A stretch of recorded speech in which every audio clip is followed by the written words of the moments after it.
Yeah, that's fine. I'll give you a second to get her going. Okay. All right. So is Gabe doing the recap, or does somebody else want to do it? Or? Gabe doing it. I gotcha. Okay. We all gotta rate him harshly. You're not the one who decides if it's good enough. Yes, sir. We're Lizard Man. yeah, Lizard Boy. You know I don't like that. That's a slur. Little sir. My Liza. Says the guy who like fucked up a guy's entire day of work because he was a dwarf. It was Like only that 8 guy was hours. at his day job doing his thing. On the night shift. On the night shift, bro. That's even worse, dude. I was so upset. I bet he went home and cried.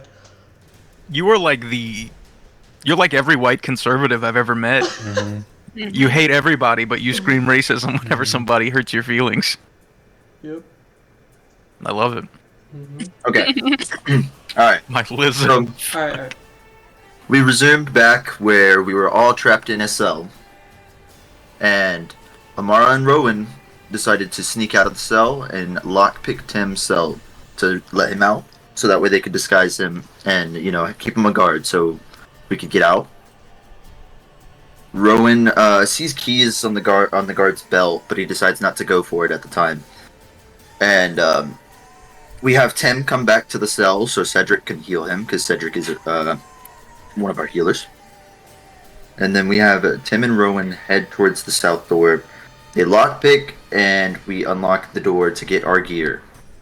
When we have Amara go with her to sneak, so that way we have more people, so we have more numbers. And everybody, once the coast is clear, we come back and get everybody to gather everyone's gear together. And once we're all together, we try to figure out a way out. And we disguise. We have Tim and who is it? And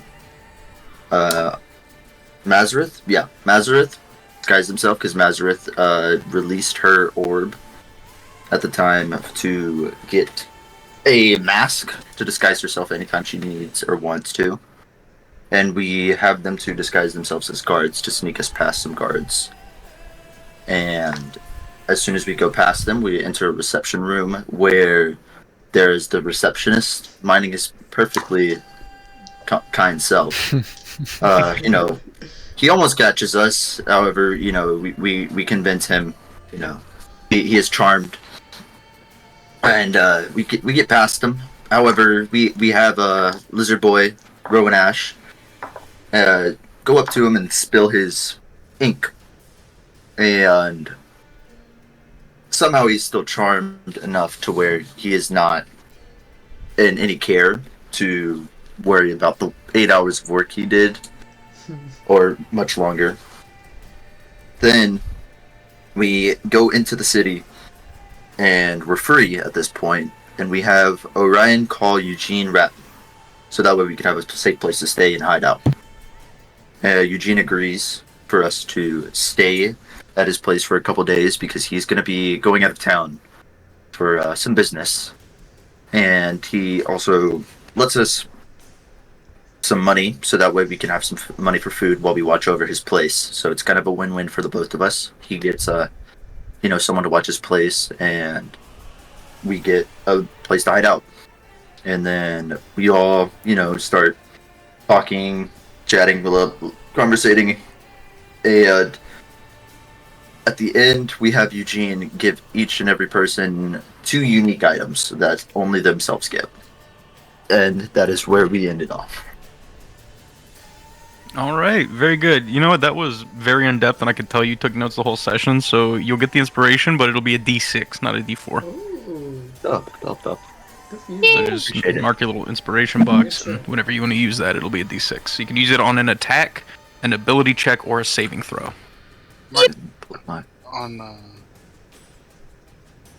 All right. So yeah, you guys are gonna pick up there. You guys are still kind of meandering around the shop. Eugene is finishing up packing a couple things. It's him. At this point, you see he's got his familiar with him, which you would think with his name that it would be a rat, but it's not. It's a toad. It's like a foot-wide toad that's almost perfectly spherical, and it's just kind of sitting on his back. He's got like a big pack on and a bunch of stuff, and he kind of walks back into the room like a bunch of scrolls under his arm and like a walking stick.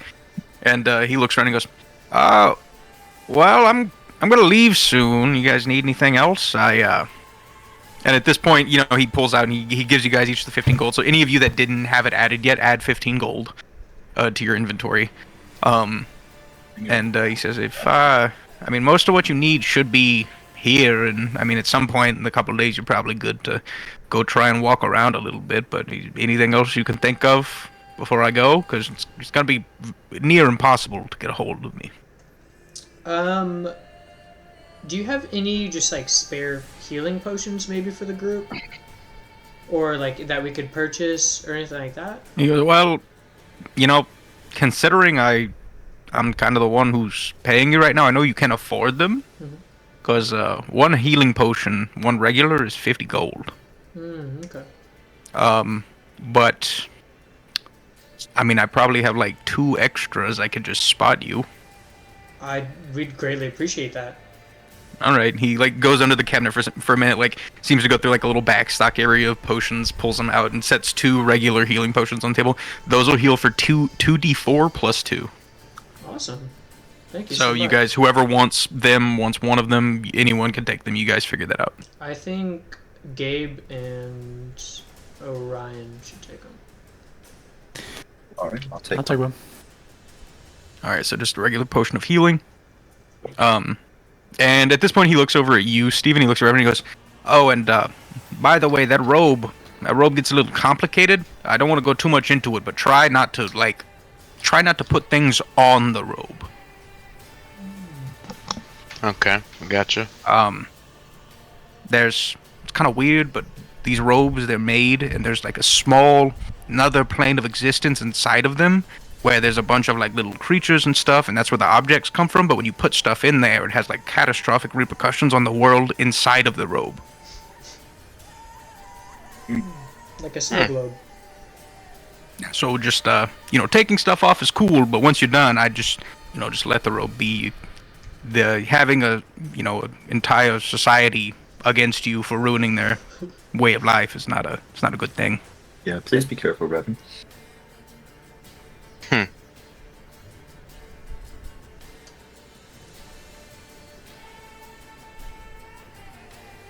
And again, he looks and he goes, "Well, last call. Any other questions?" I think that's about it, Mr. Ratman. Again, thank you for everything. Appreciate your help. All right, you girls. He looks over at Mazareth and Mara. Anything from you? I'm good. Thank you so much, Mr. Ratman. I really appreciate it. I'm good. All right. And he turns around and he goes, he gathers up a couple more things, and at this point, you see he just kind of walks to like a side of the room over here, and underneath this little like level, there's like just a blank spot on the wall, and after a couple seconds, like you see like these runic sigils carved in the wall start to light up, and on the seems to just go up to the top, and when they meet in the middle, this like swirling white misty portal appears, and you see a couple people walk out of it. You see one really, really tall elven individual who has on his upper body, his right pectoral down to his right arm is all mechanical. He also has a mechanical leg and one single eye that seems to be like a magical robotic of some kind. And you also see like this satyr individual who's dressed in like this long kind of like bright purple robe. He's got this super long staff with this bright like amethyst gem in the top. It's carved like in the shape of a dragon. And they both walk in, and the tall elf individual who's also carrying a bunch of stuff. You guys notice, I'm gonna say you guys are all aware of what firearms are.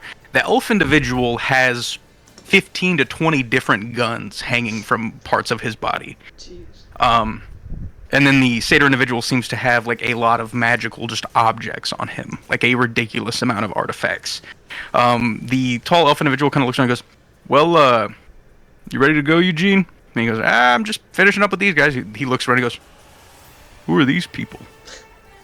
Eugene says, "There's some kids, they ran into trouble, and they need somewhere to stay, and I guess, soft old me, I thought I'd help them."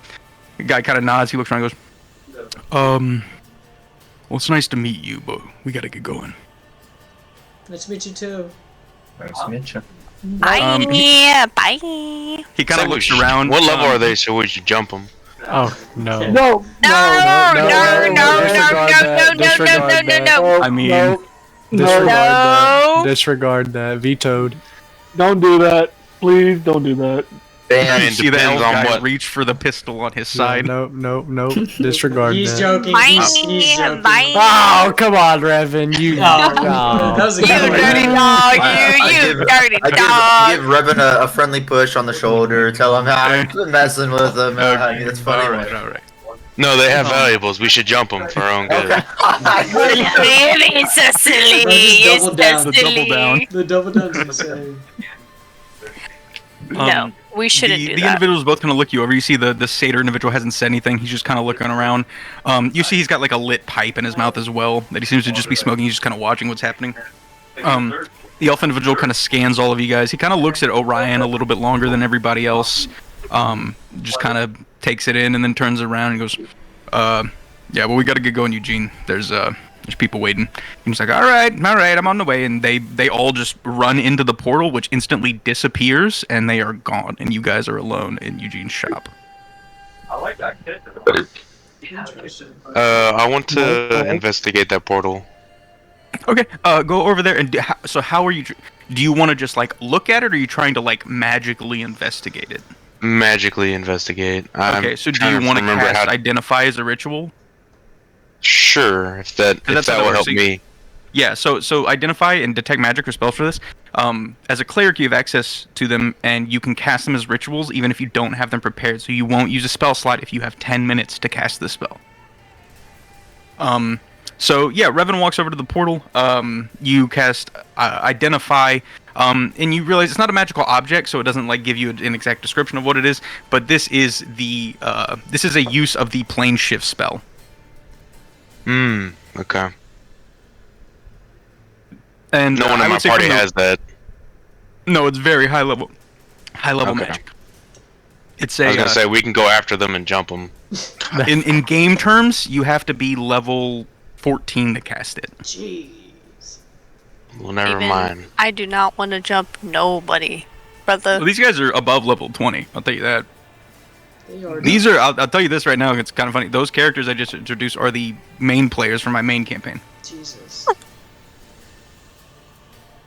Well, never mind. I'll get everyone killed. But yeah, it's just a use of the plane shift spell. You can't cast it yourself, but you're aware of its existence as a cleric. It's something that clerics can cast whenever they gain that magical ability. I'd say, other than that, you glean that the person who cast it wasn't the elf individual, that it was the satyr, the little goat man who cast it. Mm-hmm. I was wondering, can I jump into my own robe and enter that plane of existence? You don't have a means to currently. With a lot of finagling, and if you found a very, very talented artificer, maybe. Okay.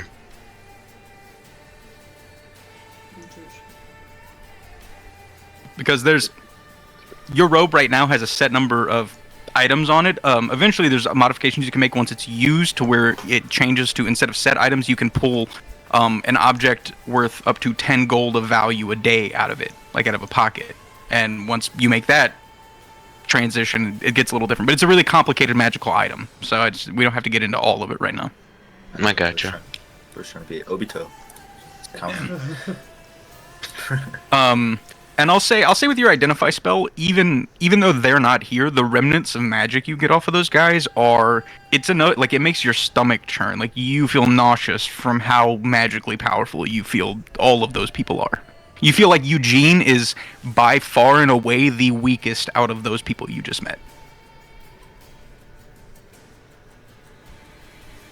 Well, I know not to fuck with them, so let's continue. And this is what Eugene does. Yeah.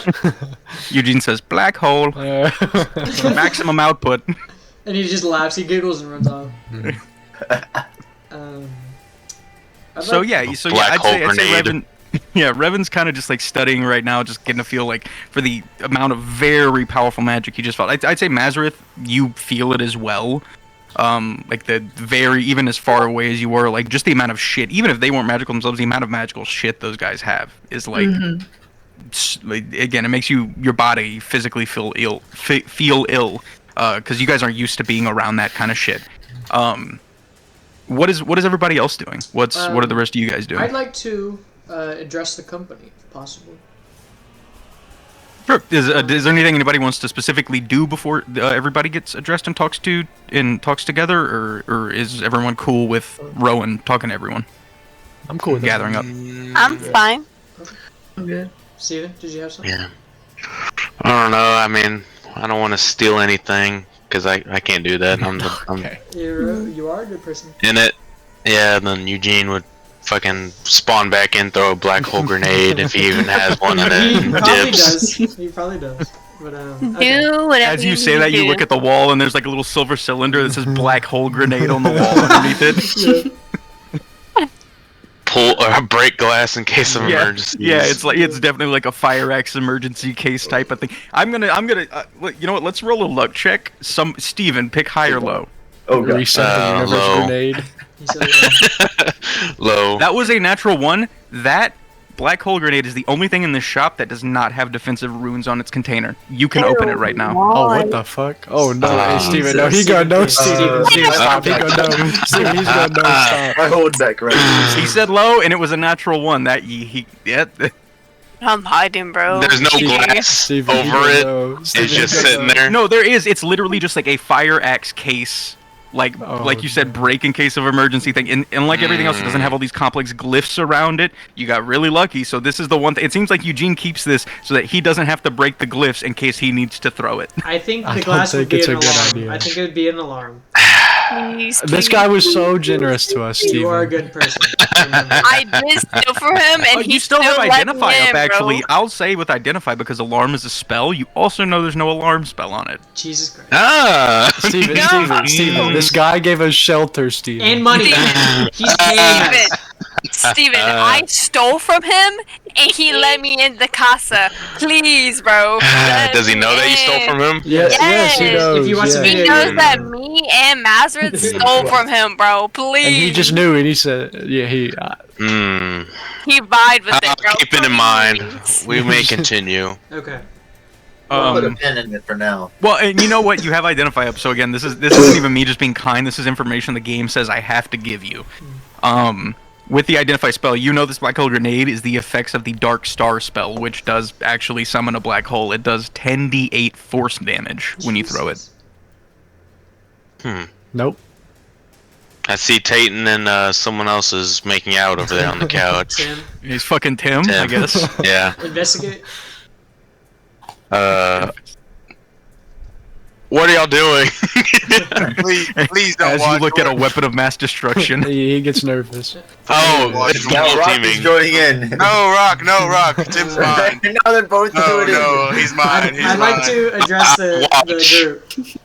Let's go over here and I listen. watch. Alright, I watch. I'm gonna stand on the table. That way, I'm like the same Eye height as level? everybody. Low, Yeah, below eye literally level? near eye level. Oh. And I'd like to tell everybody, like, hey, since we're gonna be Alexa, shut up. Okay. I'd like to say, everybody, like, now that we're gonna be working together, I'd like to ask everybody for help. When I was younger, I was a chimney sweep. That's like my okay. That was my main I was drinking. guys. That was my main job. That's what my family did before me. So that's kind of what I was born into. And okay, they're everybody. Motherfuckers, come on. Plug in. Look in. One day when I was chimney sweeping, I found a dragon egg, and I was in a bad spot. You know, I ran away from home because of certain shit that happened to me, and so this dragon, I decided to raise it, and so I hatched it and raised it, and it was kind of everything to me. We were like Batman and Robin in those comic runes that we see, you know. And one day the dragon was taken from me, and that's one of my big inspirations right now. And I'd really like to ask the group if everybody's okay, help me find him. I almost like a job. I don't have any money. I don't have anything to give, but I ask you, and I get on my knees, which it makes me a little shorter, but I'm still on the desk. And I'm begging you. I want to get my Ember back. Sure. I mean, I pick up Rowan and I put him on my shoulder and I say, "You already know I'm a ride or die." I tear up. Sounds I tear up a good to little me. bit, and thank you guys. Thank you. We got nothing better to do. Little thumbs up, little paws up. Oh, when we say the dragon, can I ride it? Not yet. He's still a kid. Are you talking about riding? Well, okay, let's clarify something. What he has, it's draconic. It's a drake. It's not a dragon. It's not a dragon. Yeah, It's so- a drake. Oh, you it could just ride hatched. It just Yeah. hatched. So it's only like a year old. In the future, he becomes a large creature, so yes, you would be able to ride him, just not now. Yeah. But I just put my little paws up. Dance your first ride. okay. Yeah, right now he's like the size of a house cat, though. Yeah, his name is Ember, and he's all black. But he was stolen mind. from me, and he was kidnapped by this. What does that mean? All I know from my research is that he was taken to a illegal magical auction, like some underground type shit, and he went for sale, and that's all I really know. But I'd really like for y'all's help, if possible. Where do we start looking? He's racist, bro. He's racist. Sorry. Fuck. Okay, good. Where do you know where to start looking? When I talked to Mr. Ratman, he said that there are underground like auction stuff, so maybe we talk around to some of the shadowy figures. I know me and oh fuck, what's your name? Amora. We're kind of shifty, right? We have contacts in the Thieves Guild, and we can speak Thieves' Cant. Me and Amora. So maybe we talk to Amora. Maybe we talk to some shadowy crack dealers in alleys or something. Maybe see if we can find information on auctions or any like black market areas. What do y'all think? Well, let's get started. All right. Should we split up and look for clues, or are we moving as a gang, or? Is it really safe for us right now for us to go out? I was about to ask. Yeah, go ahead. Yeah. So, like, I think we should put it on pause. I'm not saying we should, completely give up on this, but right now we are, Yeah. Now, I just want to escapees. offer as information in addition to this, without like slowing your roll. You guys are in a place with a ridiculous amount of information, both historical and modern. So, like, you guys can do a lot from here, and you could reach out to people from inside this place, like, and that kind of thing for now. But you guys, like, going out the day, like, giving it a couple days, definitely, yeah. Okay. Maybe we should rest first. Did we haven't long rest? rested. Yeah, we long we haven't rested. No, not yet. Okay. Yeah, we need to. Before we do that, I would like to read through these books where I'm at All of right them? now. All of them. Every single book. Yeah. How long is the Revan books. gonna stay here? Did you? Okay, maybe this one little bookshelf that's Yeah. right there. Yeah, Maybe- okay, well, let's know. Is there any kind of specific information Revan is looking for? Like, Okay, 'cause- yeah, let's the specifics of underground I'm trying to find some blueprints to this city that are like what's the Oh, well, if you hadn't missed last session. I have a thing. I have a big thing. Me. Because I was gonna say it's like me. Hey, Amora, Okay, did you have so- something to say? No, hold on. So, Revan is currently looking through. Go ahead and roll me an investigation just in case to see what you find in the place as well. how do I So on the skills sheet, you go to character sheet and then the skills on the left-hand side. Yeah. And then you'll click on investigation. it's loading. Okay. Skills on the left hand side. Yeah, it's And there's it's- like all the There's like all the I big have like main. zero investigation. Yeah, yeah. So go ahead and click on that. All right.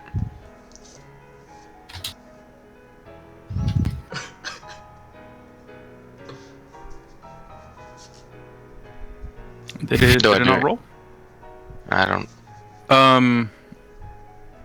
No, you have a +2 to investigation because you have proficiency. So click on it, and then if it prompts you to roll, like click and drag to roll the dice.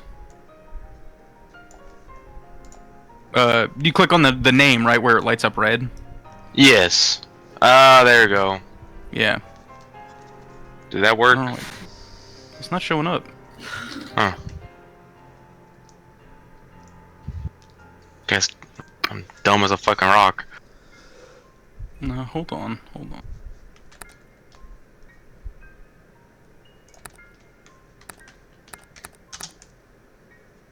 But yes, I am hovering over it to where it's red, and then when I bring it down, it says I can roll. Yeah, and then are you like clicking and dragging to roll, like to roll the actual dice? Yes. Yeah, I'm gonna try some. Yeah, see, it lets me roll it. Yeah, you like click and then like move your. You have to like physically like click the mouse and then like but throw it to roll. Are you using a touchpad? I don't know. No. Oh, okay. Then yeah, you should be able to like click and then like drag and like go like at the same time. There Oh, it is. there. See, it didn't bring that up, but it did now. Yeah, there we go. Even I don't know why I was rolling a disadvantage, but even with the lower one, 14 is pretty good. I'm gonna say you like read around for a little bit. Oh, your mic cut out. No. Yeah, we can hear you now. Okay. I would say 14's not bad. With that, you find information that like there are some, a good handful of auction houses around here that are pretty easy to find. If you had to guess, you think that probably like topside, as a storefront, they probably keep it pretty straight on like selling stuff. But you think like at least a couple of these places would have, special events where maybe not fully legal items are sold. Or like I'm trying to find like blueprints to like the catacombs where we can get underground. Well, I was gonna get to that. I think after a while, I think everybody else notices Revan is reading books on specifically. So if anybody has anything they want to present to him now after he's done his investigation, if Morrow wants to walk up to him, Mimi, I have something. go for it. Where's he at? He's up top left. All right. I can't get up there. Please give me a second. Hold on.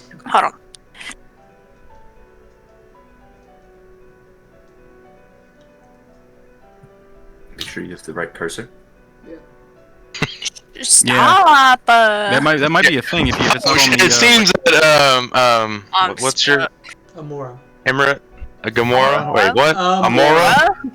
Amora? Amora. It seems that she is having trouble getting up here. Let me just. Oh, hey. Yep. Oh my god, hey. You don't even know my name. Revan. Revan, no, I know you. Yeah, okay. Slime, That's brother. My brother. You said you had something for me? Yes. Some information? I have a map. I have a map to the underground. I have a little mappy map of the secrets. I got you. I'm here to help you. Okay. Well, we need to figure out somewhere that we can sneak in hidden, so that we don't get the cops caught on us again. Maybe there is a secret tunnel inside this building, perhaps.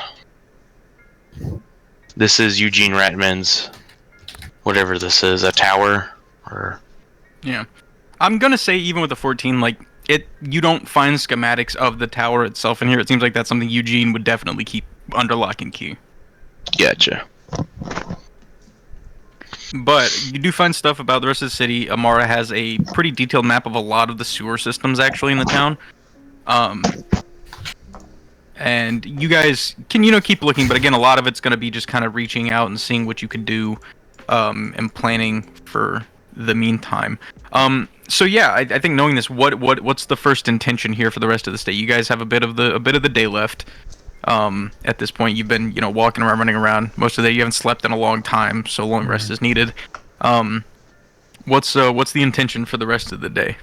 I think I'd probably curl up on this couch over here and get ready to take a long rest and ask Tim if he knows anybody or has a contact maybe in that kind of shady business.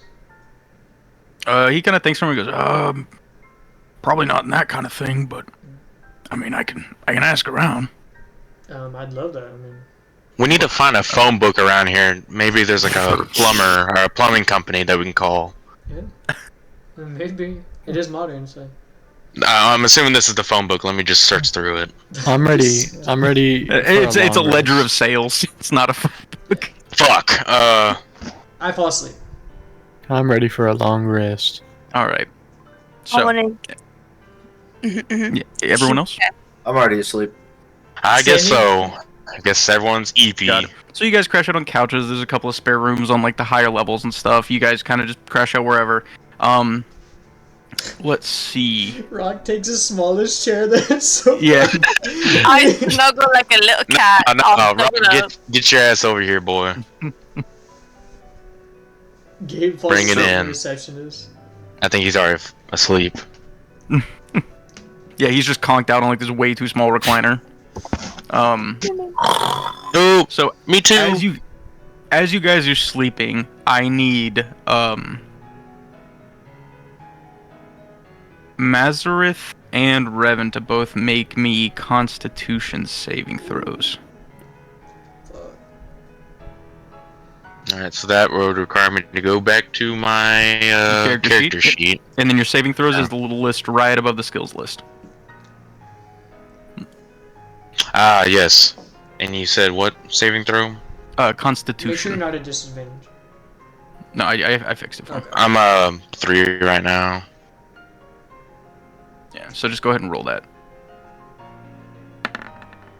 Perfect. Ooh. Both of you not great. So first. Okay.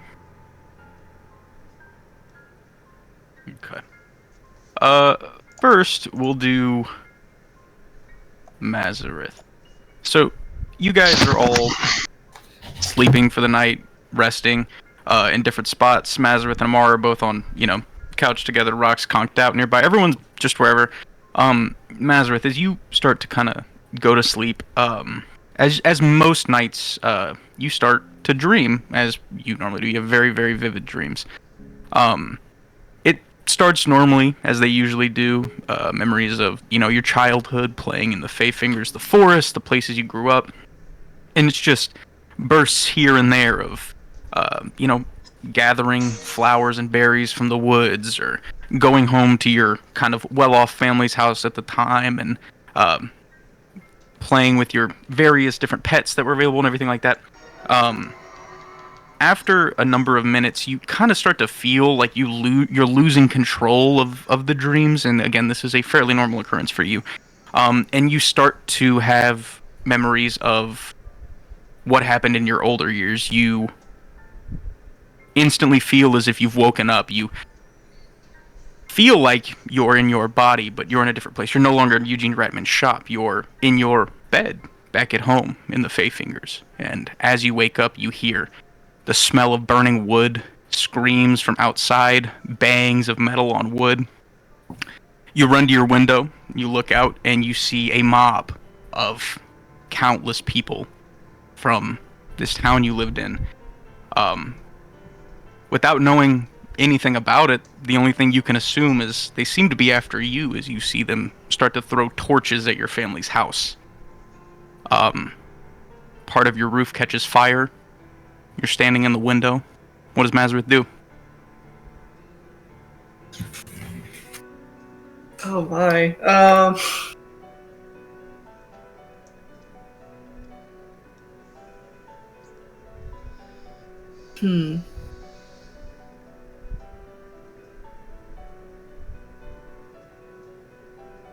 I'm gonna try to escape the back door.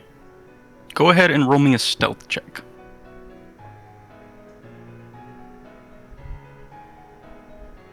All right. You run downstairs, down the 2 flights to the first floor. As you do, you hear horrible screams from different points of your house, whether they be servants or family, you have no idea. You run through the kitchen to the back door, and as you reach it, you throw it open, go outside, and instantly run into a group of 3 large individuals who catch you and instantly kick you to the ground. In this moment, what is Mazra thinking about?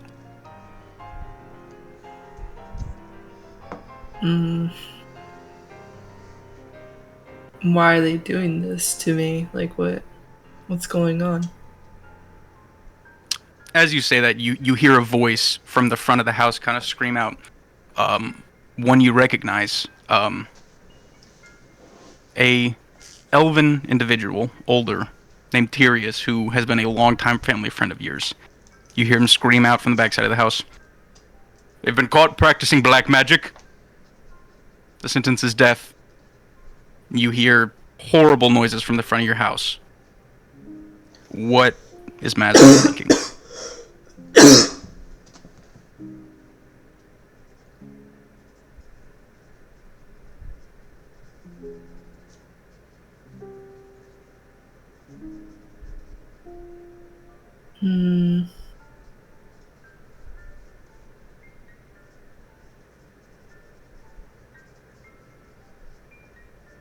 How did they find out? As you think that, you feel this uncomfortable, almost unnaturally warm gust of wind. And from the trees right behind these individuals, you hear a voice that at the time, in this memory, you have no clue who it is. A modern Mazareth would know who this is. And as the voice kind of appears out of nowhere, you realize it's not human. A deep growl with kind of this weird chuckle. And you hear this strange voice instantly come to a body that you see standing in the tree line, taller than you can imagine, with these glowing red eyes. You see in its left hand this whip made of lightning, and in the right hand a probably 10-foot long sword that, as he laughs, erupts into flame. You hear him say the words, "Murderers taste the best." Instantly, you wake up back in Eugene Ratman's shop. Oh my.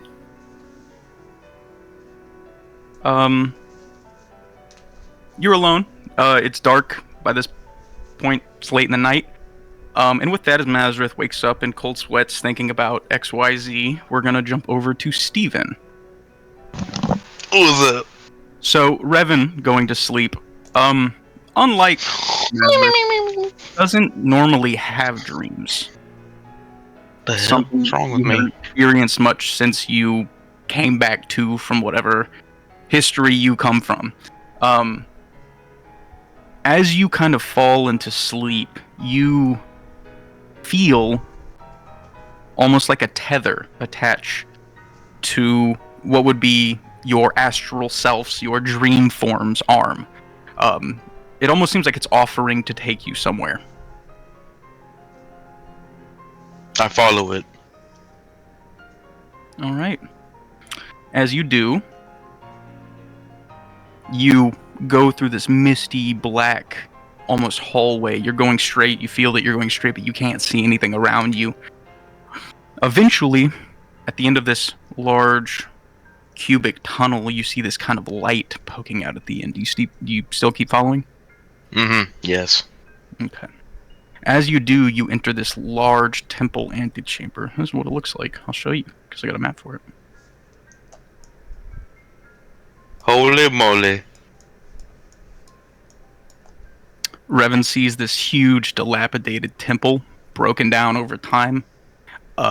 Parts of almost decay and like red infection taking over parts of the stone, and this golden gleaming light sticking out of this almost like mass of tendrils and natural matter at the end of this platform. You're standing at the entrance to the temple. What is Revan going to do? I go to the very end of the temple, closer to the light, to that red little rune, or gotcha, whatever you want to call it. So Revan slowly walks up, and you notice that as you move through this temple, the rot and the decay, like this red, almost moss infection on the floor, it recedes away from you as you walk through it. It seems to not want to touch you. Dub. As you get to the end, you look into the light, and you almost can't see anything, but the silhouette you can make out is thousands of arms and legs and wings and eyes. As you stand in front of this giant light, what is Revan doing? Huh. So I see a bunch of arms, legs, wings. Thousands. And they're just, what are they, like, just... They're just moving. Just waiting me, just moving? They seem to be, like, constantly roiling and moving around each other. I don't know if it's any importance, but here, let me just move my character. Can I do anything with this? The altar? I don't know what you want to call it. Altar, yes, let's call it an altar. You wanna like get down and say a prayer or something? No, I would like to. Probably. Well, I'm unknown to this. I don't know what the hell this is, and I probably won't have answers to it. But let's see. What should I do? Because I kind of just want to jump into the light and see what the fuck happens. Alright, that's what you want to do. Yep. Alright. You turn around, you look back to the altar. If it's my end. Yeah, you think about it for a second, and then Revan just says, fuck it. And he turns around and he sprints and jumps into the light. Hell yeah. When you first hit it, you feel a searing pain. It feels like you've jumped into the sun. And after a moment, that starts to fade away. Almost as if the light itself was going through every molecule of your body and making sure that you weren't a danger. Like a scan, I guess. Almost. And maybe is make sure I wasn't that red wart stuff that's... I think, yeah, generally if people guess things in my games out of character, I'll let them know. Yes, that's why. It seemed to have been making sure that you weren't that infection. Gotcha. So as the burning sensation kind of fades away, you're just floating in this light. You can't see anything. It's bright golden yellow light as far as you can see. The shapes of the tendrils and the arms are now around you, just roiling. You still can't see any details. They're still just shadows, but you see there's not thousands, there's tens of thousands, hundreds of thousands. You see that this goes on for further than the human mind could comprehend. And as you sit there, you hear a kind of pompous female voice speak to you. It says, "Ooh, it's been a while since I had any followers." Ooh. Hey, what's up, girl? All right. Is that what we're doing? No. Okay. But you hear this voice. I said in my head. I think you as a cleric instantly recognize this as whatever it is. This is a source of divinity. Mm-hmm. You know what? Go ahead and roll me a religion check. It'll also be under your skills, just to see what Revan might know about forgotten gods.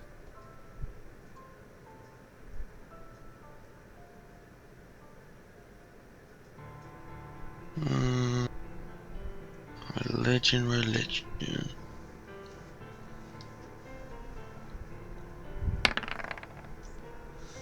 Okay, you don't know anything.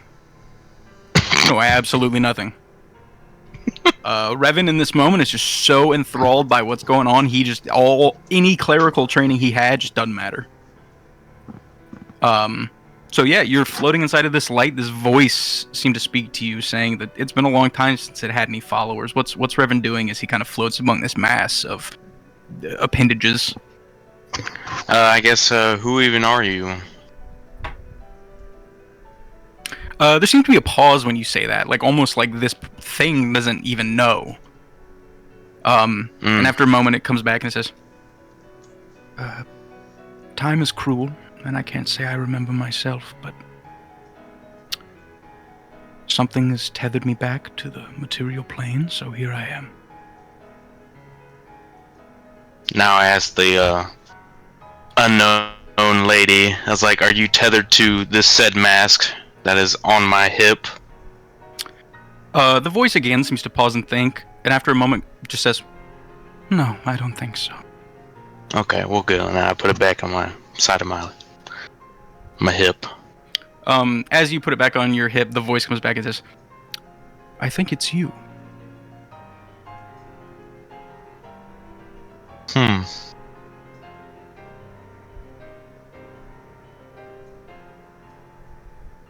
What's so special about me? Why me? Why am I here? My boy, that's not how the gods work. I didn't choose you, you chose me. Oh. I did jump into the light. I will agree with that.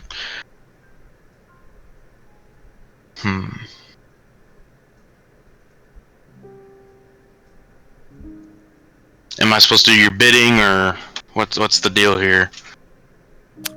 The voice comes back and says, "I have no bidding. I have no domain. I am here to fulfill my nature." What is your nature? Are you here to help me? Seems to be another pause of thought. It seems like this creature, similar to you, just doesn't know a lot about itself. Damn. And Looking in the mirror. after a second, it kind of comes back and says, "For all I know, my nature is simply order."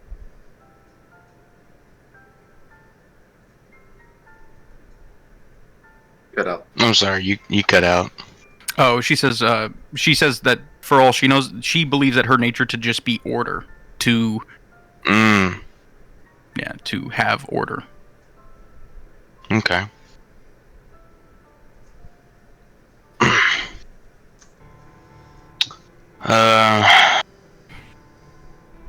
I never asked her. Does she have a name? Or she probably doesn't know that either. I was gonna say, as you ask her name, you're ejected out of the light all the way back through the temple, and you also wake up, not in the middle of the night, but the following morning at Eugene Radman's. That's where God damn it! Everybody wakes up bright and early the next morning at Eugene Radman's. You all arise from your couches. There's a couple drinks and snacks and everything. If you guys want food, you'll have to either cook or go get it or something, or have it brought to you or whatever. But you guys all wake up in the morning. You are in Eugene Radman's shop. What's the plan for the day? Can I? Oh, sorry. Can I wake up early, earlier in the morning? I feel like I'm not really much of a deep sleeper. Well, you guys went to bed early. How early do you want to wake up? Roughly just maybe 45 minutes before everybody, kind of thing. Yeah. Everyone else will wake up at 7 or 8. Yeah, 7 or 8 in the morning. You can get up at 5 or 6. Yeah. Can I start making food in the morning, just for everybody? I just want a coffee. Okay.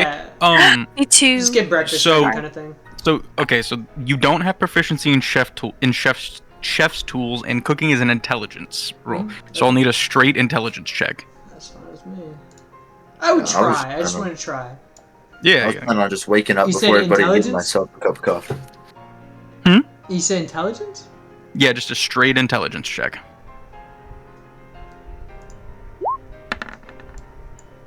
A 16? Okay, you make a pretty passable breakfast. It's not the most amazing thing ever, but the eggs aren't overcooked, the bacon isn't raw, it's okay. Nice. You just make shit So you food. guys all wake up, roughly an hour later to the smell of Rowan seemingly cooking breakfast in the kitchen, kind of off to the side on one of the floors. He brings it down. There's big plates of toast, eggs, biscuit, Coffee for sure. decent. I would bring down coffee. Yeah, a few pots of coffee, all that kind of shit. So you guys kind of gather around the breakfast table. You're eating and everything like that. What's going on as you guys kind of eat your breakfast? Do you want to change the map? Or sorry, I don't want to medicate. I'm listening to an audiobook. In the morning. He's listening to an audiobook. Yeah. I think in this world it's just the book reading out loud to you, though. There's no headphones. I'm just gonna ask.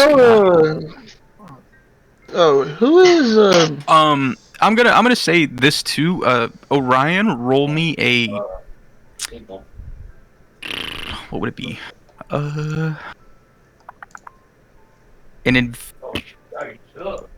A perception check with advantage. With advantage? Yes, with advantage.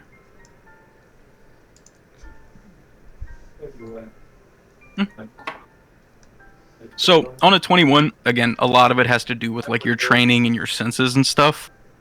Even though none of the energies or forces were here last night, like you definitely smell both celestial and infernal in the room. Pretty distinctly, like with the 21 to the point where you're like, okay, this is like, there are two distinct individuals who have like, or at least involved with people here. One is infernal, one is celestial. You can smell them both distinctly. Is there a way I can like roll an investigation or something to kind of pinpoint who I think it could be, or is it... You can roll another perception, and you will get advantage because your class says so. But the DC is gonna be really high because there's so many people. Okay. Unless you wanted to like line everybody up and ask if they were cool with you fucking sniff testing them. I don't think everybody. I'm cool. I'm cool with that. Go ahead.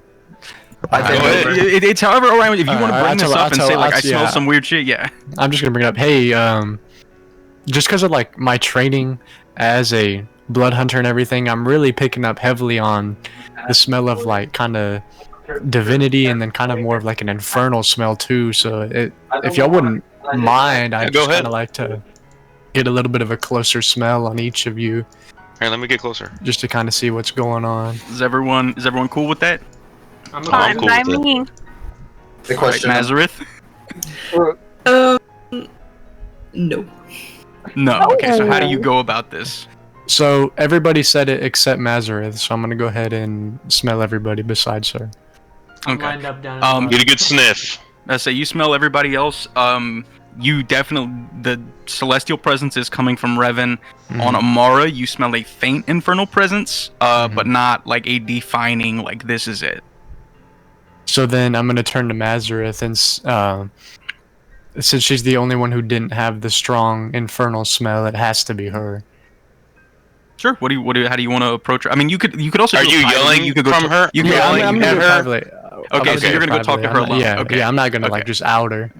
So after you do this, you don't say anything. You kind of just walk up to where Mazareth is alone. You're up on like this thing, out of your shot of everybody. What do you say?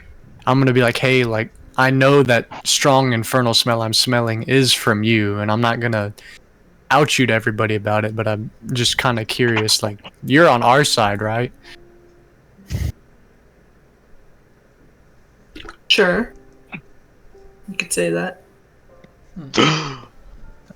I mean, you're not like evil. Like, what are your goals here? You don't have to know. What's your 5-year plan? Yeah. Okay, I won't pry, but What's your 5-year plan? if somebody else picks up on it, I'm not gonna hesitate to let them know. That's fine by me. All right. So you guys decide to keep this among yourselves. Orion, you're very aware. I'm gonna say you basically all but confirmed it. The infernal smell is like when you get. I mean, you even approaching her, you would have noticed it for sure. But I think the only thing that really worries you about it is like, as a blood hunter, you run across a lot of weird shit, and you're very aware of the fact that being something does not make you bad, right? Like there are like things from the hells that are not the worst things out there. But I think what scares Orion is the sheer like power of what he smelled. Like you definitely know that whatever it was, like it's not even something you could even try to deal with right now. Yeah. Okay, I got a quick gander. So we know for sure that what's Sophia's character's name? Mazareth. Mazareth. Okay. So let's just say, and I'm freaking out like, fuck, did anyone else have a dream? And he is only pinpointing her. Could I possibly go up there and ask? I know that you're like, I smelled the celestial on you, so I know that it's you. Yeah, no, but I'm not questioning her or like, well, not like seeing if she's bad or not. She's definitely good. But I'm saying like, hey, did you have any weird dreams last night too? Because man, I had this one weird dream, All right. So Ryan walks away. Revan comes up eventually, I guess, putting together that like it must have been her. So let me sit on this couch. Make it more personal, more comfortable. Yeah. So Mazrith, Revan approaches. What do you say to her, Stephen? Mazrith, and I know, just keep your guard up. I mean, do what you need to do, but I had this weird dream last night. I got introduced to this goddess. I was going down a dark hallway, and then it's going to the light. 10,000 arms reaching out, just standing there, and then I finally jumped in, and this goddess was talking to me, and then before I could say or ask her name, I wake up. Did you have any from last night have a weird dream by any chance? I'm just trying to wonder if it was just me or not. Have you asked everyone else if they had dreams? Or are you simply just pinpointing me? No, not pinpointing you, just curious. Of course, if you don't, that's fine by me, but, just curiosity. I will be asking everyone else, but... Well, I mean... I did have a dream. Find it really odd that I'm the first person you go to. Look, I ain't no bad person. I'm a goody two-shoes. Now, from my past actions, I could have killed everyone earlier, but let's just ignore that. Okay. You don't have to give me the details, but okay, you did have one. Okay, that's okay. There's nothing wrong with that. Okay, well then now, since I got that, I get out. Oh, here's a ladder. And go over here. Can I try something? I saw your message. It would help you. Doesn't make it automatic. No, I understand that, but can you would have advantage on the checks, yeah. But it says I can see how long ago they passed through the area. Can I go outside?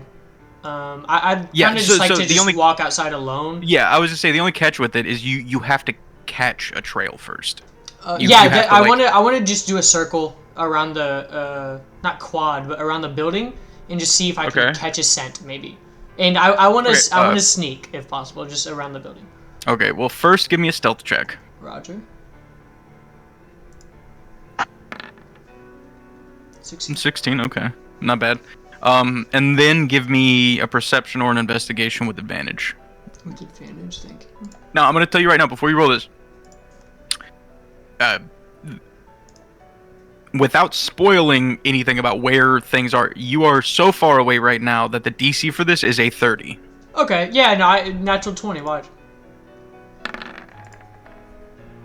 How about a 13?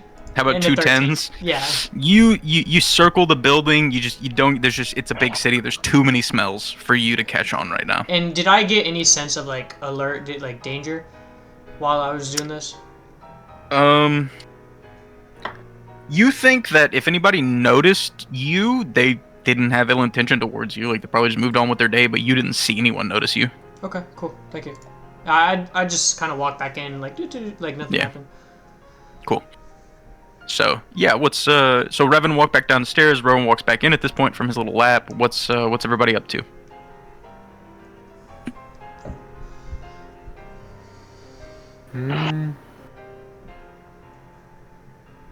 Can I get my breakfast? Yeah, like you guys at this point, I think are just like either. Where's sitting the around kitchen at? It's upstairs. Yeah. Wait, who cooked it? Me. I go up to Bro, where's the food at? It's over there on the table, brother. What table? There's 400 tables here. Okay, thank you. In the middle, yeah. All right. Well, what were you saying? You can go. I go up to Rowan. I say thank you for the food. Some critical points. You need to work on your cooking a little bit more. Brother. Yeah. What is it too salt? He had a lot of ingredients on it. I was so confused. I put a little bit of purple powder. I thought it was like a lavender kind of thing. All right, you said it. High or low? Low.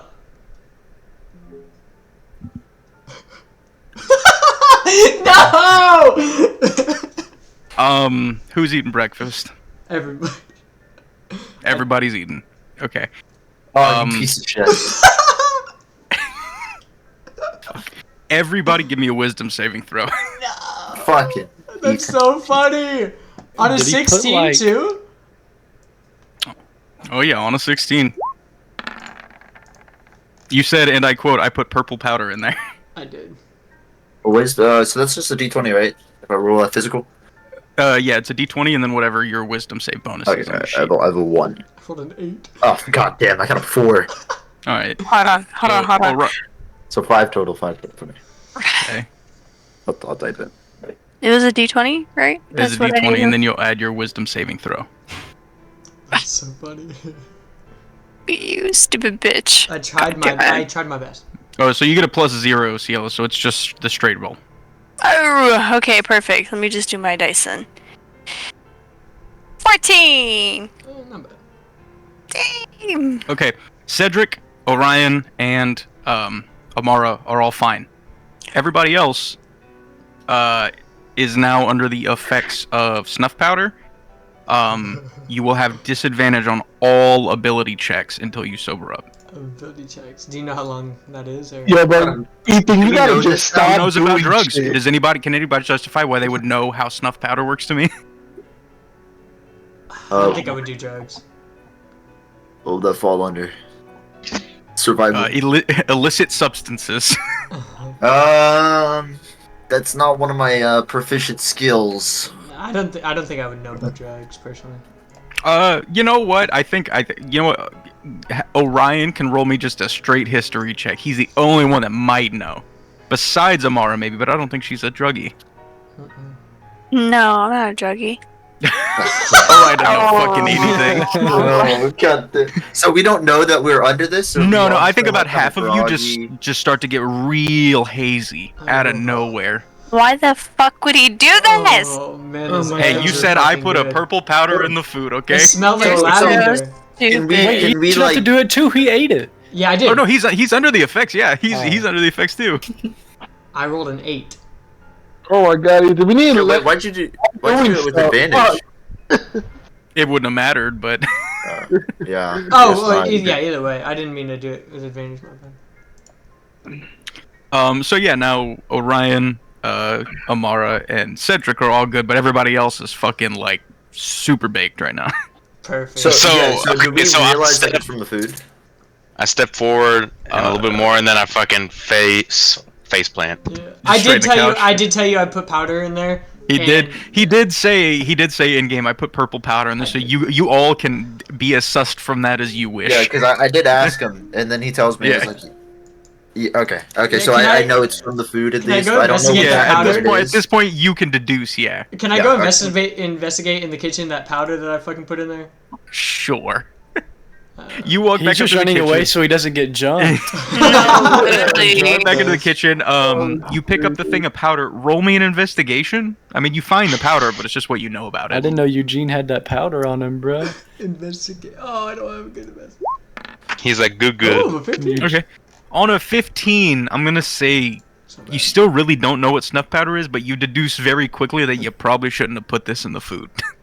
I walk out and be like, guys, I laced y'all.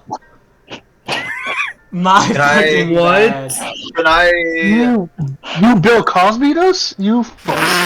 Oh my. It smelled like lavender, and Can I flick hit Rowan on the head? I was gonna Yes, throw him, that's but Let I me, just wanna, I just wanna let me flick swap him, bro. Let me just bop, bop, bop, with my little if he paw. wants to take the hits, you're more than welcome to. I flick. Otherwise, you got to roll, which is still fine. But wait, who's doing what first? I pinch his ear. well, Amara, ow, you'd be able ow. to hit him because you're not fucked up, basically. But Ow, ow, yeah, they just want to like smack you for being stupid. ow. I would definitely not take the smack from Amara, but the pinch to the ear I would take. Okay. Well, I guess Amara, roll just a claw attack I don't on your wanna- attacks. I don't want to I pull hurt his tail him. I a just little want to do a little bop, bop, bop. Okay, yeah, that's fine. That's fine. So, it's. rolls a 20. I was gonna say as long as you're not trying to do damage, it'll be Just, fine. like slits his throat. No. I'm not trying to slit his throat or anything. I'm just trying to do a little smack. It was good in the intention, head. I swear. God. So yeah, you guys, he has this like little satchel of like purplish powder. There's a good amount in there too. I He pocket says he it. laced you guys. I'm gonna be the You one to pocket say it. that he is no longer allowed to cook breakfast for us. No, I don't pocket. I lied. I don't pocket it. I just, Okay, you don't pocket it. No, I mean, no, I was gonna let you add it to your inventory if you wanted to. It's just- No, I don't pocket it. I don't want to steal anything Okay. from Mr. Ratman. especially not as drugs. Yeah, that's what I'm saying. Yeah, What I don't the want to. fuck? He went in his medicine cabinet and pulled out My fucking weed, guys. My This is weed. medicinal, man. I have a card for this. I swear, I have a card. No, I don't steal it. This is where I crossed the line. So yeah, I guess Rowan lets you all know that you're all now under the effects of some drug. Yeah, at least you. I pull his What's tail. what's everybody doing? Oh. Rock goes to the couch and just passes out. Again. Oh god. All right. So yeah, for the sake of this, we'll say most of you go and you just take a nap for a couple hours to fucking level out. So this is what we're gonna do for the next couple days. You guys are gonna be like inside of here. I want you to give me like in general. Each of you is gonna give me a general idea of what your character is gonna do for the next day or two while stuck in here. And if you need to make any rolls, we'll do that. But we'll go through the list. Everybody's gonna give me a couple things they want to do before you guys can kind of go out into the world. Okay. Okay.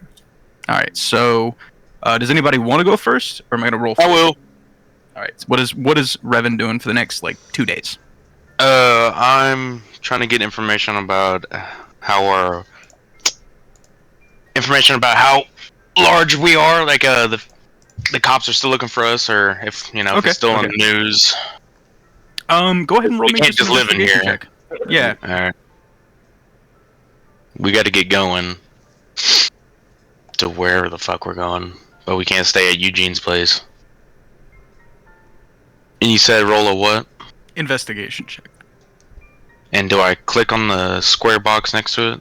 No, the square box. Leave checked. Click on the name where it lights up red. I'll leave checked and then click on name. Okay. Yeah. Okay. A 12's not bad. I'd say on a 12, you by the end of the 2 days, with whatever else you're doing, whatever reading and everything else, you get the feel that after a couple of days, you're not certain, but you kind of hear wind that whatever went down at the bar, they found the actual guy that killed the plant. And it seems like they don't have as much interest in the case anymore. Okay. That's good to know. But still need to have more information, just so we don't step outside. Get on the fucking ground!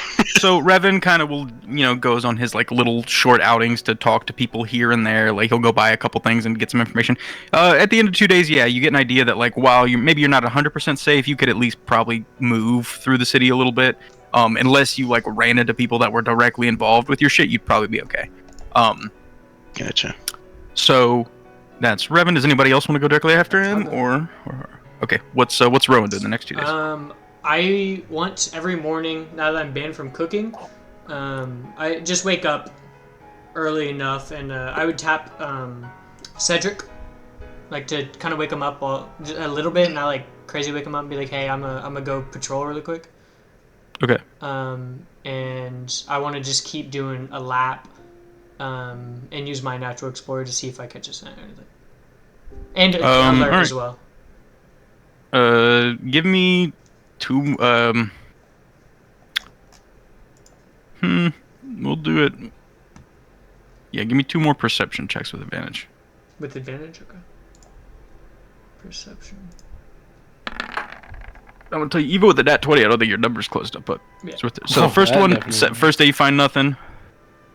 21. Second day you find nothing. And can I also try to find a book on kobolds and like my lineage and see if I can learn the history of how we were created and just that kind of stuff. Yeah, you don't even need to roll for that. There's plenty of books about that kind of thing, histories of people in here, because Eugene has a lot of different friends, does business with a lot of people. Mm-hmm. There's everything from kobolds to mind flayers, whatever you can think of. After reading, you spend the next 2 days, you kind of read up on your lineage. You learn a lot of the stuff that maybe you didn't get taught as a kid because it's kind of demeaning, but in the beginning, in the beginning, it was the chromatic dragons versus the metallic dragons. There were also gem dragons, but they kind of stayed on the side and did their own thing. And the metallic dragons were very against slavery. I mean, they of course loved their gold, but they didn't believe in things like that. They thought that society as a whole should be able to run how it is, and the dragons were just kind of onlookers because they were from a time before. Chromatic dragons didn't believe that. They thought humanity was a object to be conquered. They thought the planet, the material plane, was theirs by right. And the metallic dragons would go to war as themselves. They would fight themselves. But the chromatic dragons learned very quickly that the metallic dragons had an issue with killing innocents, and they began to create their own races. Lizard folk are one of them, and kobolds are the other. They are both hybrids of dragons mating with humans in their human form. So dragons have the ability to turn into humans. And in that form, when they reproduce, it will produce kobolds or lizard folk, and then that lineage will continue as long as those creatures, don't die out. I think, in the book, you probably learn that Tiamat, the Dragon Queen, is a big proponent of that. Technically, even though you're a follower of Bahamut, your people were made by Tiamat, the Dragon Queen, the five-headed chromatic Dragon Queen of evil. Okay. So I follow Aspu, which is it's Bahamut. Yeah, it's Bahamut. Yeah, so me and Cedric follow Bahamut.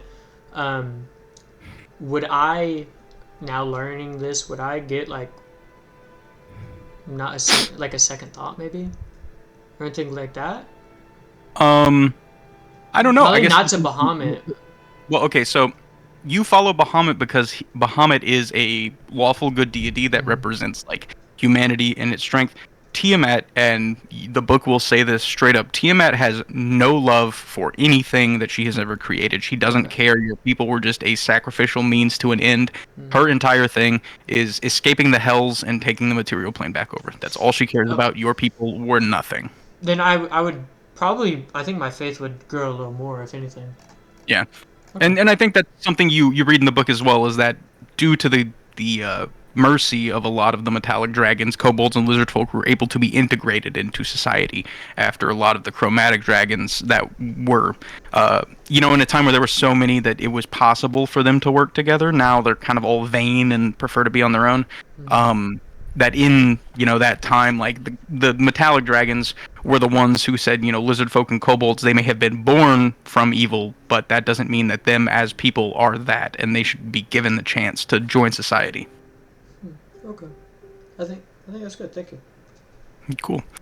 All right. So that's Rowan. Anybody else want to volunteer? I'll go next. Oh yeah, let Nathaniel go. All right. What's Rock up to? All right. The entire time I am training with my new axe that I got. Okay. Figure out what I can do with it. And then, I'll say before we move on, we'll do them one at a time. With the axe, I'd say even without any rolls or anything, you learn very quickly that like this is a magical axe, but it's not like a normal magic. Normally, a magical axe would be an axe that is enchanted. This axe was made from magical material, and you think that kind of makes it a lot tougher and harder to deal with in some ways. For example, if you had an enchantment that just gave you fire damage on a hammer or something, if a strong enough wizard cast a spell to dispel that enchantment, he could just make your weapon normal again. You think because your item was made purely of magical, like obsidian and lava, like, you don't know this, but out of game, your axe was made in the elemental plane of fire. Okay. So you think that gives it special properties, like it is... It's hard to explain without going into a bunch of lore. There's different kinds of magic in D&D. There's arcane magic, which is like what Eugene casts, and there's like primal magic, and then there's like stuff that dates back to like the primordials, which were the things before the gods. And those tie into like the elemental planes. You think because like your axe is from the elemental plane of fire, and that it's part of a magical plane, that like arcane magic just doesn't affect it like that. It's a type of magic that came before. Okay, so is this stuff that I know, or does my character know it as well?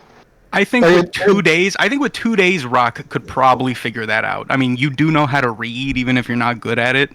And I guess it's up to you. Would you ask, anybody else about it as well? Could I help him read? Like, could I see him struggling read and be like, let me help you? Yeah, because I mean, Eugene is the one that gave it to you. So there's definitely information on this thing, just like readily available. Okay. Could I help him like read a book or something? Yeah, yeah, yeah. You know, basically, like the information Eugene has on this, which he would, you know, give somebody when they were interested in buying it, is basically what I just told you. That this comes from the elemental plane of fire. It was crafted by an elemental, and that it's not really affected by arcane magic the way a lot of enchanted stuff is. All right, that's good to know. That's good to know. It's also just a really fucking well-made and balanced axe. It's very comfortable for Rock to use. It's two-handed. You can get a lot of momentum behind it. Not your first name, right? And I'd say Rock also realizes that the an above game. I'll explain this, but on the card it says there's a chance to ignite if whenever you roll an attack. If you get above a 10 on the dice, it's something I keep track of. But if you get above a 10 on the dice before your bonuses, the target ignites and they take 1d4 fire damage every turn. I'm gonna buy a new desk.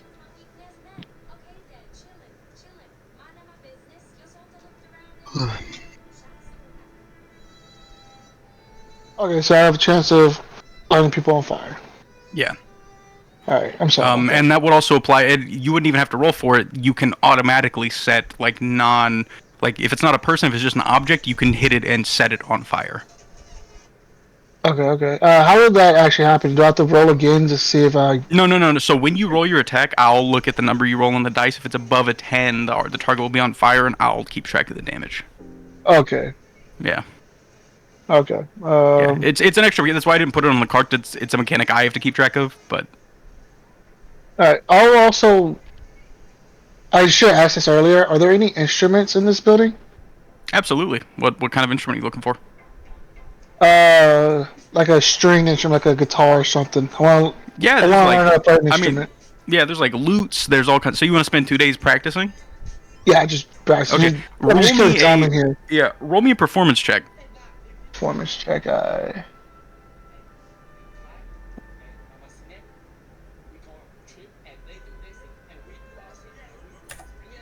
9? It's not amazing. The party has to listen to 2 days of Rock trying to like pluck strings and figure out how it works. But by the end of it, I'll say that you could Rock can play like hot cross buns or some shit. Okay. So practice. You keep practicing. I mean, if you spend enough downtime practicing something like that, you will get the proficiency eventually. So nice. Yeah. So that's something you guys want to do if you want to start practicing things for later. It takes a little time, but it is possible. Okay, so that's Rocks. Caleb, you said Orion wanted to go next? Yeah, I was gonna see if there were any books on like vampires or stuff in here.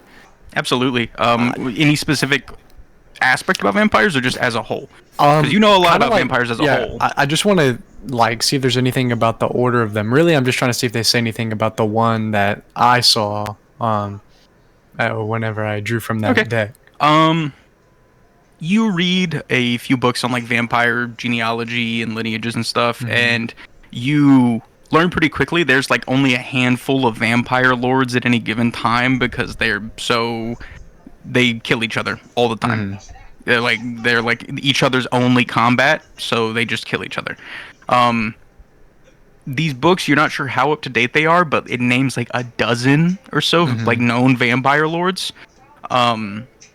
Most of their names don't mean anything to you. You notice a couple that seem to be like from different places as well. Like one is a fellow named Strad von Zarovich. Like he says he's in a place called Borovia. Like you don't know where that is. There's a few different names. You know what? Roll me an investigation with advantage. I want to see if Orion notices something.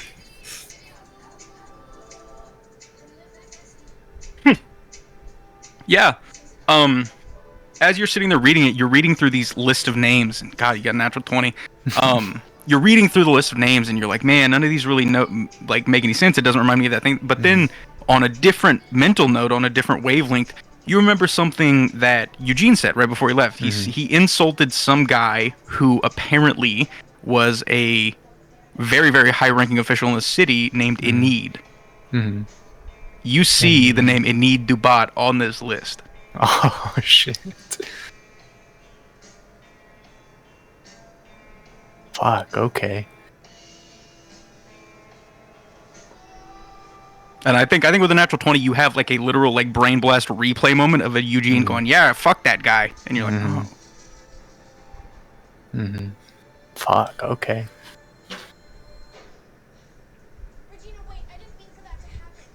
I just want to keep like a mental note of that. Okay. Yeah. Orion kind of packs that away for later. Mm-hmm. Anything else about vampires looking for? You want to do anything else? Well, fuck. I already know a ton about them. Yeah. Like most of the basic information, how to kill him, you know that stuff. Is there anything that, like, since he is an official, can I kind of look at like the hierarchy of the government? Kind of like where he's at. Yeah. You know what? I'll let that natural 20 carry over too. You start reading up a bit on the government. Mm-hmm. You see that this fellow in Need the Bot is named as the Baron. Mm-hmm. You also notice a little subnote on the page that says he does not make public appearances, and there's no reason as to why. Mm-hmm. Well, I know why. But well, even then, even knowing that he's a vampire, you know that vampire lords are very vain, and if they're ruling somewhere, they would still want to show up. You think there may be something else, like another reason why he doesn't show up publicly too. Mm-hmm. I mean, with a natural 20, it's hard for me to not just kind of explain it to you. Mm-hmm. I'm gonna say, because you rolled really well, that in addition to all this, you know, yeah, this guy's a vampire, a very old one, but you are also very aware that nowhere in the only rule for vampires is that they're not alive, right? They're not humans anymore. There is no rule that says that vampires can't be a trillion other things. Oh shit, okay. Fuck, okay. And you think about what it would have to be to not be able to make a public appearance, and I think that probably concerns you a little bit. Mm-hmm. Okay. And you know what? Well, just for fun, high or low, do what check? We'll go high. Okay. You also smell a little bit of infernal on the book. Fuck. Oh shit, okay. Okay. Alright, I wrote that down. Alright. Okay. I think I'm good. I think it probably would take me a little bit to read through all that. Yeah. Alright, and then who's next? I can go. Alright. What's up? I'll say that I've been with Tim. Me and Tim have been kind of chilling. I asked him to help me search to see if I could find anything on like the cloud catchers, and see if I can find like, you know, a list or like of the council, like names. Yeah, actually, you could go to Orion. It would be the same book that he had. Okay. Yeah, so if you want to read up on that too, yeah, you get a good idea of like the council, an idea of their names. I mean, if I could list them to you, but there's a lot of them, so I'll send them in the D&D chat later, and you guys can take notes. Okay. Because right, like again with the spellings, it's gonna be really complex right now. But you find a list of like, you know, lower officials all the way up. You see this guy, this Enid Dubat, who seems to be named the Baron, doesn't make public appearances. You also see a bunch of like advisors and officials, all this stuff. You notice that the knights themselves, like the soldiers, are never named. Like these people don't have like identities. Huh. Like only the higher ups seem to be like, you know, named, but like even then, like you go through this and there's like a list of, it seems to be a comprehensive list of like most of the people who work for the city, but even then, like on the page where it says like, you know, knights, soldiers, employees, like they're just numbered. They just have numbers. They don't have names. Okay. All right. I guess I'll just take note of that, and I continue my days cuddling with Tim. Fair enough. Nothing else Cedric would want to do over the couple days at all? Well, you know, he does his daily praying when he wakes up. Of course. Is there anything that Cedric is kind of going through during his prayers with everything going on around him, with like the new influx of people, you know, your current dilemma with like, I don't know if I should be working with XYZ, like what's going through Cedric's brain as he's going through like his morning prayers? He's going through a really tough time with the fact that he has some sketchy individuals here that he can accept to work with, but he doesn't trust. Makes sense. It's all to mean to end of a goal for justice, for me to finish my vengeance. That makes sense. So you kind of, reach out and pray to your deity, ask for guidance, kind of just not sure, really how to feel about all of this, but again, you do know and understand that sometimes you gotta work with questionable people to get your job done. After Cedric, what are we working with? It's Mazareth and Amara, and then Yu-Gi-Oh! So who wants to go next? I'll go next. Alright, what's Amara doing for the next 2 days? For the first day, can I look at the map that I got? Yeah, sure. What do you wanna do with it? I just want to make little mental notes and just to get an idea of the town that we're in. So you just want to kind of just like get an idea and also make it to where like you'd be able to navigate without the map? Yes, please. Okay, cool. Please. Go ahead and just roll me an investigation check. Not a super high DC because you have the plans, just memorizing. Okay.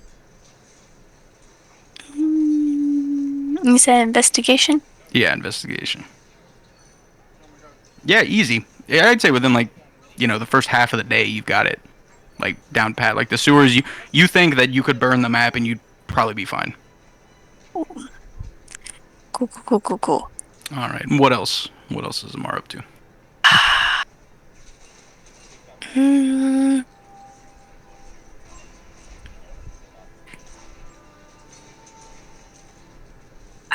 I don't know. Hold on. Give me a second. You're good. We'll come back to you. Mazareth and Yu-Gi-Oh! Who's next? I guess I'll go. What's up?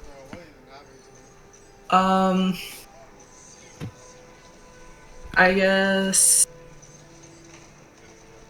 I become a bit paranoid or on edge that like people keep asking me these questions, and I try to like distract myself by like reading and just trying to learn new things. So Mazareth for sure is going to be reading a lot of this time. Do you have any idea what she would be looking for in these books?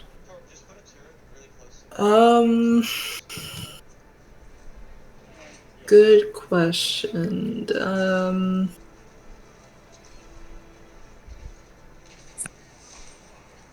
I mean, it could be anything. You could even try and find more information on your own patron if you wanted. And yeah, I'll do that.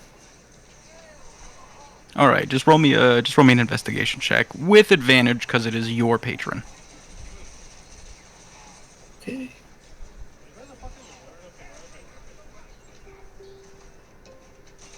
What was it again? I'm sorry. Investigation with advantage. Yeah, no, you're good. Okay, a 13. Yeah, it's not super hard, especially because Eugene pointed out where most of like the infernal tomes and stuff were. You go up to one of the higher floors. You're kind of alone in this like kind of dark. It's like really musty, moist study that seems to house a lot of like very questionable books. A lot of them are like chained up, and like when you walk by them, they'll like start shaking and moving. As you are reading through, you find like a lot of these demonic texts that most people probably wouldn't be able to handle. But you can read them fairly easily. You look for anything you can on the individual who is your patron. I mean, you know his name, which for a demon is very scary, or for a devil is very scary. You knowing his true name gives you a lot more pull in your contract than I think Mazareth even realized originally. So you find a small chapter. Give me just a second. I gotta pull some stuff up. Lore.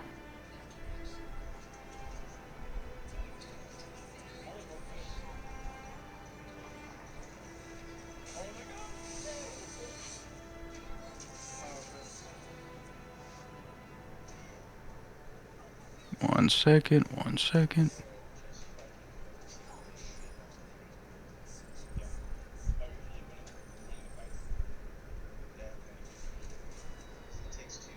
All right, cool. Yeah, so you do a little bit of research on this, and you find a small chapter on a archdevil by that name. His name is Urkon, and he is an archdevil of revenge. It seems to be part of his domain. You read that in the Hells, he is the archdevil of a place called the Bottomless Pit, and people who spend their lives going after unjust revenge or going out to harm others usually end up in his domain in hell, and he processes their souls and that kind of thing.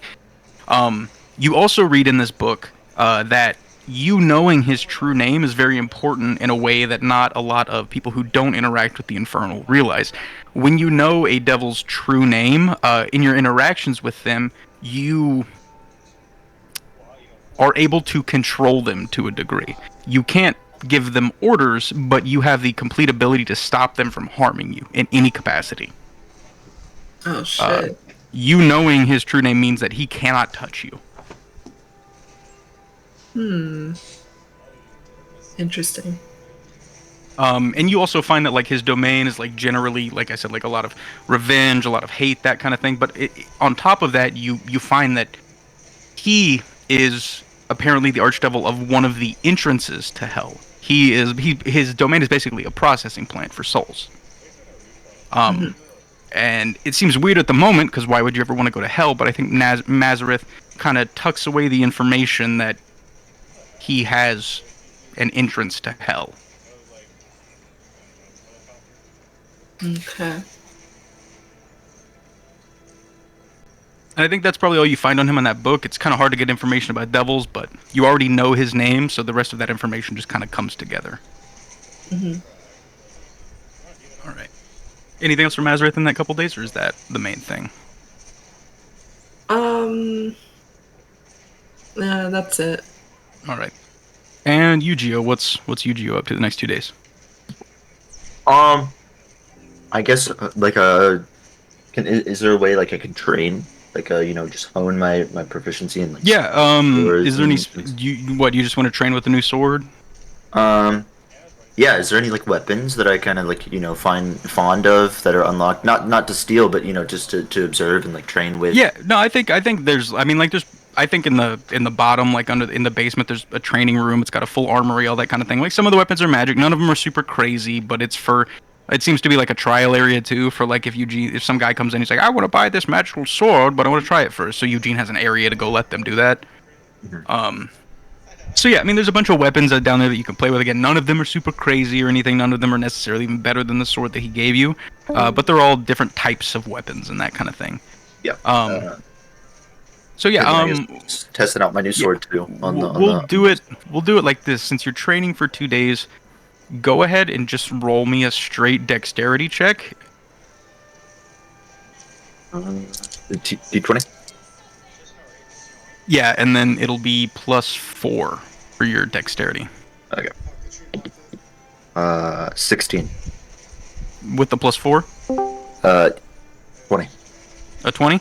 Okay. A 20 is good. You also still have that bardic if you wanted to. You don't have to, but you have it.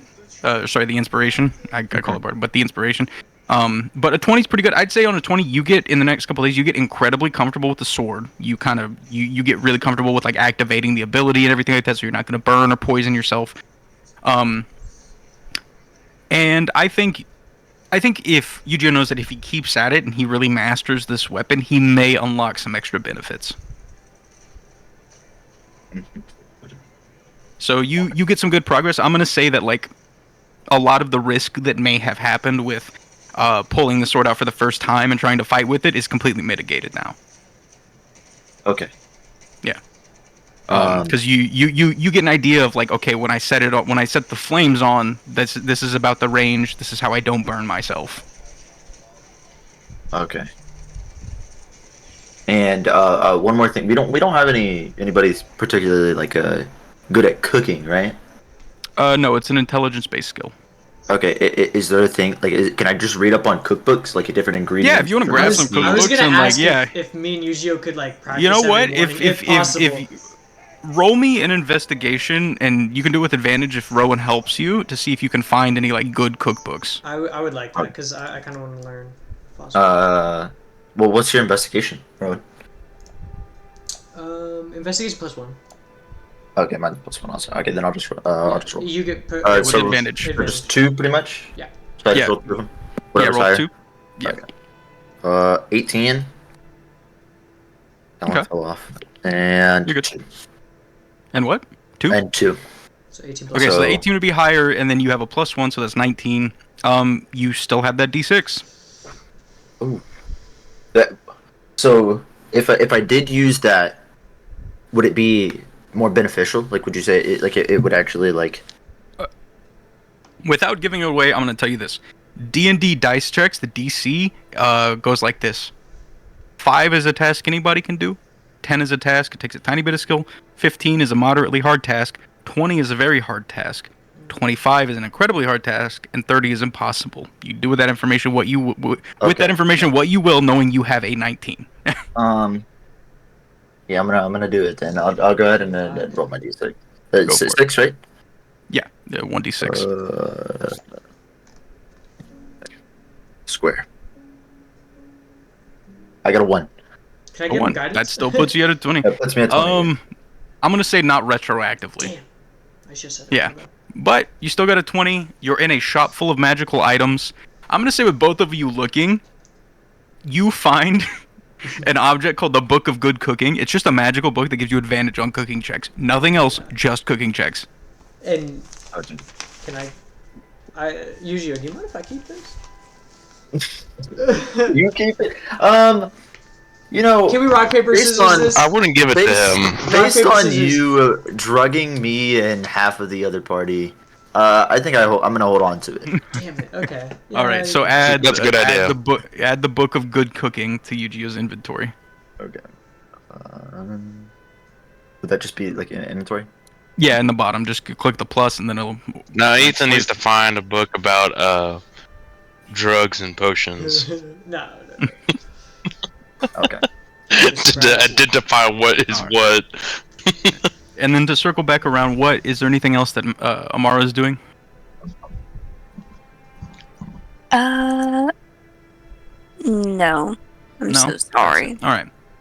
So, unless anybody else has anything else last minute. No? Okay. You guys spend a couple days inside, cooking, there's ingredients and food here and everything. Eugene assumed you'd go through it and all that. At the end of the couple days, you guys have gathered information. You get an idea it's safe for you to go back out in the city. You've kind of, done your research for different things, trying to see if you can find out where Rowan's Drake may be, trying to figure out where you guys stand in the city, your personal informations as well. But I'm going to say the morning of the third day comes around, you guys wake up, and this probably is the day you guys plan to get back out there and do some stuff. When Eugene left, the only things he really asked from you for to watch the shop and if anything crazy goes down in the town to help out since he's not around. But you guys wake up on the third morning. You're all kind of really stir crazy, ready to get the fuck out of here. Tired of being locked up. What's happening on the third morning when you guys wake up for breakfast? You finished all of your tasks for this. What's the plan? What's on the agenda? Do I get anything when I'm doing my daily stroll? You can roll another perception with advantage, but again, I'm gonna say probably not. Yeah. Nope. I don't think No. I don't think No. And Definitely no not. either? Nope. Okay, cool. So you guys are once again all eating breakfast. This time cooked by Yu-Gi-Oh. Go ahead and roll me an intelligence Guidance. check with advantage, with guidance. It's So a D20. Yeah, D20 twice.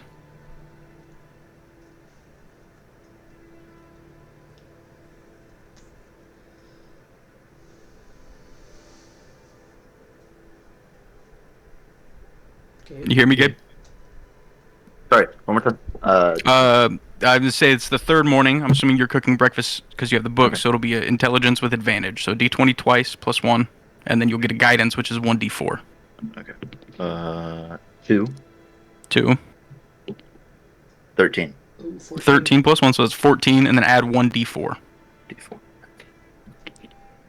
It's a little pyramid. A 2. You said 2? So that puts you at 16? 16. It's not bad, but it's about the same quality as Rowan made the first day, just without the drugs. Without the drugs. I made sure to read up on Yeah, the but it's ingredients definitely not properly. spiked. Yeah. Yeah. It is definitely not I think Yu-Gi-Oh knew- probably I went in the knew what kitchen was and like going in. sanitized everything after he realized. He found actual lavender, not just purple powder. Yeah. I think Yu-Gi-Oh's plating is like way better though. I think like because he comes from a rich house, his plating goes crazy. They're like smiley faces on the pancakes. Yeah. Yeah. The pancakes and hearts, different. Yeah, I'd say the pancakes are like Eugene's face. Mine's like a little dragon. That's cool. Yeah. Yeah, I give taste. I think it tastes about the same, but the visual experience is so much better that everyone thinks it's like better. the morale is up. Yeah. I give everybody their own like personalized pancake. Yeah, he has like handmade maple syrup. See how this is just a little cat. Can All I right. do something if you? Yes. Yeah, so you guys are all, eating breakfast. What's on the agenda? What are you guys up to? I'd like to go to Cedric and ask him if he wants to go scout with me. I just finished up praying. After you On my pray, I knees. would wait for you. I was on my knees praying, Yeah. and Tim was standing there. And then I get up and I say, yeah, we can go. I think we Batman and Robin running from house to house, like the roofs. So we leave everybody. Yeah, that's just what I'm saying, the like, vicinity, just like these Okay, houses okay. that we see. Quick Like check, I mean, yeah, just quick check. like go further. I'm gonna than I do in say the I'm gonna morning. say even right now, like you can go out a ways, but unless you really venture out into the city, like you're probably not gonna find much. Okay. Your immediate area is a very calm Well, I area. I of wanted town. to see if we could find like a shady guy in an alley kind of thing. Well, I think you can go look for that, but I think at this point, Tim's probably gotten in touch with somebody who he thinks, like, even if he doesn't know anything, might be able to help. Can we do that then? Let me see. Okay. Tim Yeah. No, I think at this point, Tim comes up to you guys and he's like, I'm not too sure, but I can't guarantee there'll be anything there, but I did get an in with one of the guys at the auction houses. He's one of the regulars at the bar I play at, so. Yeah, give us a contact or anything. He wants to meet you guys over lunch at this place called the Blue Bullet Bistro. Okay. Just fucking Oh, do it. triple B's. I love triple B's. Triple B. Blue Okay, bullet. I'm writing that down. I'm writing that one down in my notes. Blue bullet. What? The Blue Bullet Bistro, and Bullet is Bullettee. Triple B. Triple B's. Bistro? What was the last one? Goddamn. Big Bistro, baller brand. Bistro, like a French bistro. It's like a lunch place. He says, yeah, it's kind of a outdoor dining area and everything, but it's in the open. Shouldn't be anything sketchy going on. He's said he can at least get you like some kind of invitation, but I don't know how much it's gonna cost or what he's gonna want. So I tell the group.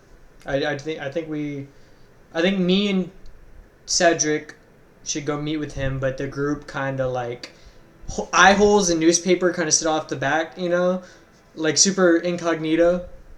And I tell the group and see what they want to do. If they want to come join us or do their own thing. yeah, Rowan calls everybody together and he says, what does Rowan say? Guys, Tim found a contact for the underground auction. I think me and Cedric should go as point men, and maybe everyone else goes At that along. point, as you say that, Tim speaks up and he says, he was pretty adamant that like he didn't want people like watching from the woodworks or anything. So if you're all gonna go, I just recommend you all go meet him. Fuck it, we all go. I've known him for a while. He's never done me wrong. I can't promise anything, but in my experience, he's a pretty straightforward guy. But if you show up, it's just 2 because I told him there was 8 of you. It might have been my bad, but No, it's fine. But if you show up and there's only 2 of you, and then he sees the rest of you, he's gonna get real sketched out. He might run. You probably don't want any of that. I tell the group, let's fucking go eat lunch. By me, it's better than sitting in here another minute. That's true. All right. All right, let's And go. yeah, Tim at this point he goes, yeah, I gotta, I'm gonna go check out at the bar too. See, I gotta collect a paycheck anyways, but I do have a voucher for that restaurant. He hands you like a voucher that's like a free cheese fries. Dude, fuck yeah. Yay! I give it to Rock because he's fat. I'm not Damn, fat. I'm okay. big. I'm big. Rock, Straight would Not you like even this fat. voucher? But I think Rock is still really pleased to get free food. He's like Yeah, cheeky. no, He's yeah. like smiling, but he's like, no, I don't want it, and he's like really happy. I'll take it. Yeah, okay. No, I'll never All say right. no. So you guys gather your stuff, get your gear back on and everything. Assuming all of you, get cleaned up and everything, and you guys head out for the kind of like outdoor shopping area where this restaurant is. Is there anything you guys are doing along the way?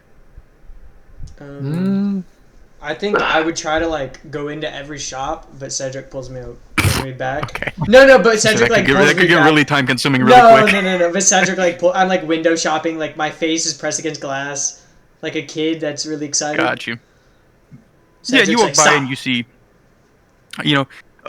bakeries, general stores, anything you can think of.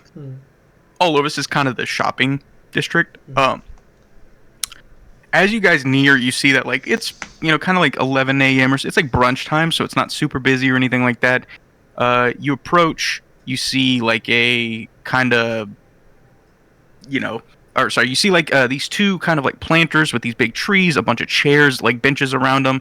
And then in the center, you see like a building with an awning off to the side, and in front of it, a bunch of tables and chairs with umbrellas over them. Right to the left of it, like underneath it, there's like a fountain that's spewing water. It's a really pretty area. You see people walking through with shopping bags, a couple of birds overhead. Like there's shops all down the side of the road. What are you guys doing as you kind of approach, as you enter this shopping center area? Do I get a sense of danger? Not at the moment. No. Cool. Then No, not at the moment. I'm good. I'm just kind of focusing on my sense of smell, making sure I don't smell anything.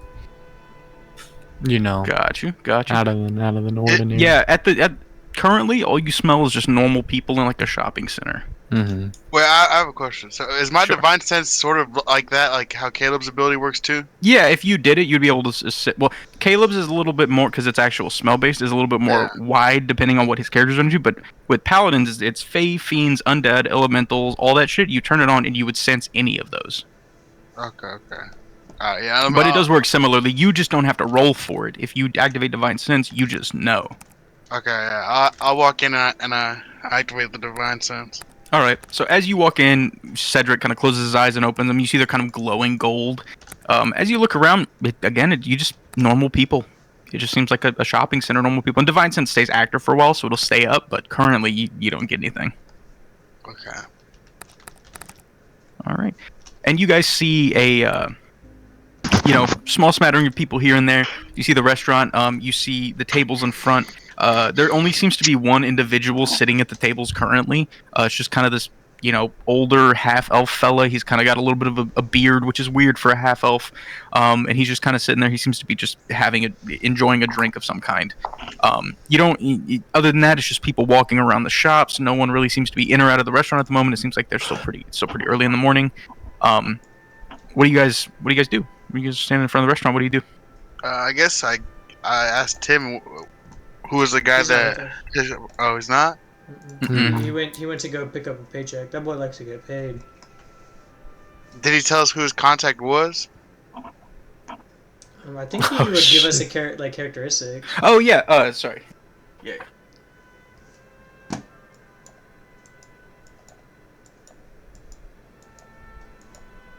Tim going Where is crazy. this fella's name? Tim starts using instant transmission. Hold on, I gotta find the. Tim goes Super Saiyan. Tim Black Holes. There it is. Tim, let me see that black he hole. said that the fellow's name that you're supposed to meet is Crispin. Crispin, huh? I think He just gave us a name, no. He gave you a name and said he was supposed to be at the restaurant. I think I walk up to anybody sitting alone. Crispin? Oh, Crispin? shit. Well, there's only one individual sitting alone. Oh, then I just walk up to him then. Gabe, it's called the Blue Bullet Bistro. Sorry, I just saw that. Yeah, I typed it out. Cool. We'll check. No, yeah, it's only the one individual sitting there, and as you walk up and you go, Crispin, he looks at you and he goes, "Yeah." I immediately reach out and dab him up. Oh, roll for depth. Roll Yeah, for as dab. you hold your hand out, he doesn't move his hand. I check if he has hands. He does. He has both hands. He just doesn't seem to understand what you're asking for. I said my bad show. I guess you don't rep that set from O Block. He kind of looks around and he goes, "Do I know you?" Hey, Tim sent us. Sorry, my bad. Tim sent us. He Oh. said that You're you may know something. You're the fellas Tim was talking about. Yeah. Well, take a seat, I guess. I pull up a chair a little too close to him, but I'm really interested in what he has to say. What is a little too close? Like Just a like- little, like makes you just just a like our little knees bit are touching. uncomfortable. Yeah, like just our knees could barely touch, like they graze as we move. Like your you know. elbow like slides and hits him on accident. Yeah. I asked the waiter if they have a booster seat.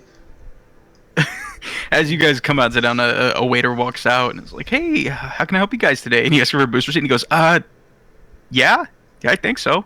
Can I have one? Yeah, give me a second." And he walks in, comes back out with like this little block that he puts on a seat for you. It's a high chair. Yeah. Yeah. My other Yeah, it's just a option high was, chair. yeah, my other I option pick- was sitting on Rock's lap or something, but I pick up Rowan and put him in there. thanks, Yuzio. I gotta help him in it. I gotta help him in it. I start asking him about. I'm like, hey, I'm looking for, and I like lean in to kind of whisper like any underground let me options. change the map. There we go. Ooh. Can I give Crispin a wet willy? Want to try? No. Okay.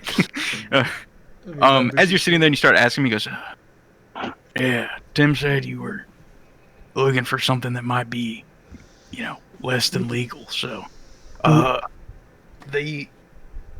first I gotta ask, being your connector is kind of risky for me, so I gotta ask what's in it for me on my end." Well, I offer, first of all, I'm like, hey, we are a pretty reliable group. I've been adventuring with them for a little bit, and I can test to our abilities. So if you ever need anything, you can reach out to me or Orion here. He's, he's pretty reliable, and Cedric here is our leader. He's kind of the one in charge. So you can reach out to one of us, get our numbers, and we could be a contact for you, like kind of like an intel thing, or if you need guards or anything like that, we can definitely do like an IOU. Or if you're only in it for like compensation, we can talk. That's what I offer. We can sell you our bodies. He seems to think for a moment. He goes, "Well, the main problem I'd run into is I work at the place I'm trying to get you into. So if it comes back to me, I got people to take care of." Well, is there I'm trying to Look, think. I'll cut to the chase. Look, you need in there for whatever reason, and I'm tired of slaving away for a couple of rich folks that don't really value me. I can get you in. I need you to steal something. I would like to look over at Amora and just kind of nudge her to come over. And I'd Yeah, be like, if so you want you something call, stole, yeah. which at this point, I guess everybody can kind of gather around the table or whatever, pull chairs up. It doesn't really matter. But you guys go over and Someone's sitting everything. on an umbrella. Yeah. But you go over and he says,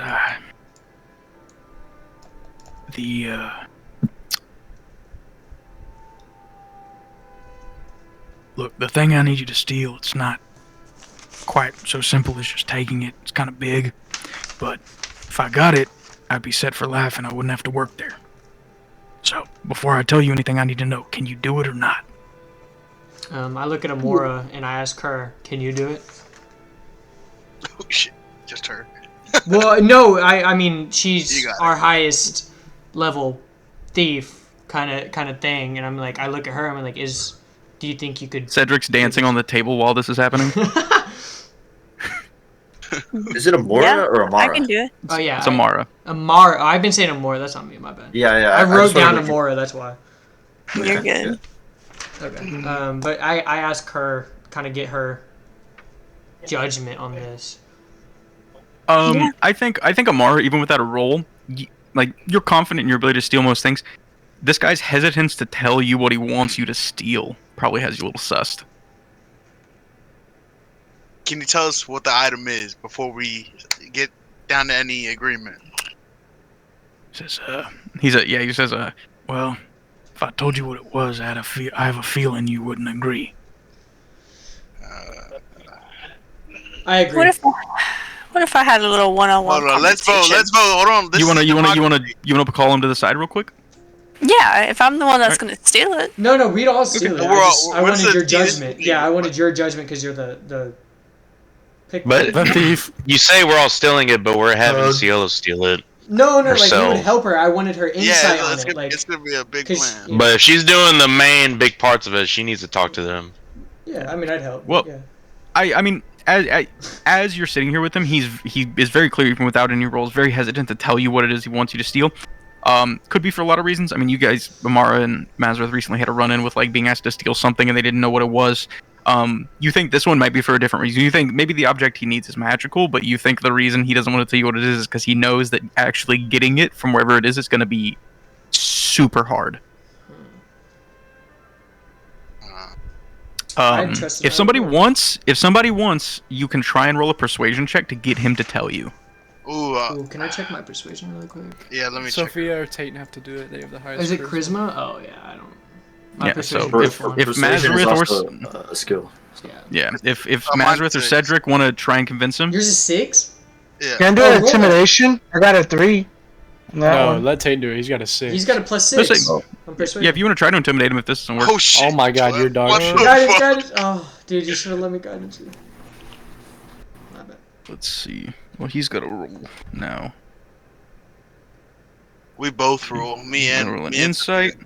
You know, I funnily roll. enough, I mean, you can try and persuade him if you want to. If you want, I'll treat it as a help action. You can roll a persuasion too to beat what he just rolled, but Oh it my wasn't. God. Guidance. Yeah, no. Guidance. Well, even with that was it's supposed to be persuasion, not charisma, so it should have been higher. But Oh. Oh shit.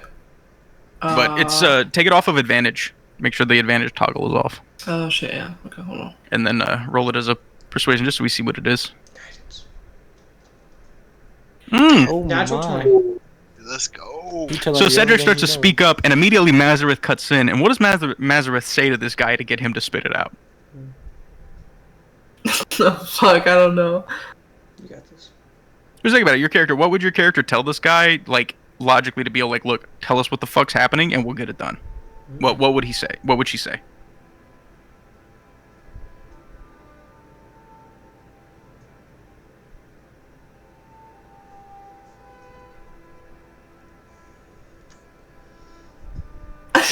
I have no clue. Let You're me. good. Just think about it. You can't think about it so hard. So you just gotta let it roll. Yep. I mean, in this moment, as a person, like, what would you like?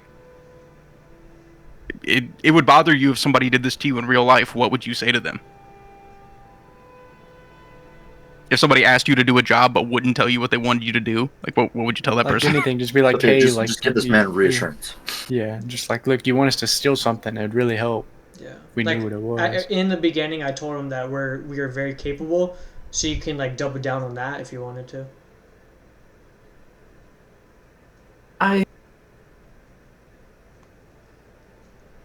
I guess I literally don't know what to say. It's okay. This is good. Yeah, I mean, yeah, it's fine. It's situation like, it's just whatever you feel like you would say. But basically, we'll say Mazareth takes a second and is like, "Hey, dude, like, we're not like strangers to shady shit. Like, if you tell us what you need, it's gonna go 1,000 times better." And I think after a moment, he kind of thinks, looks around at you guys, and he says, "All right, I need you to steal I need you to steal an adult bronze dragon.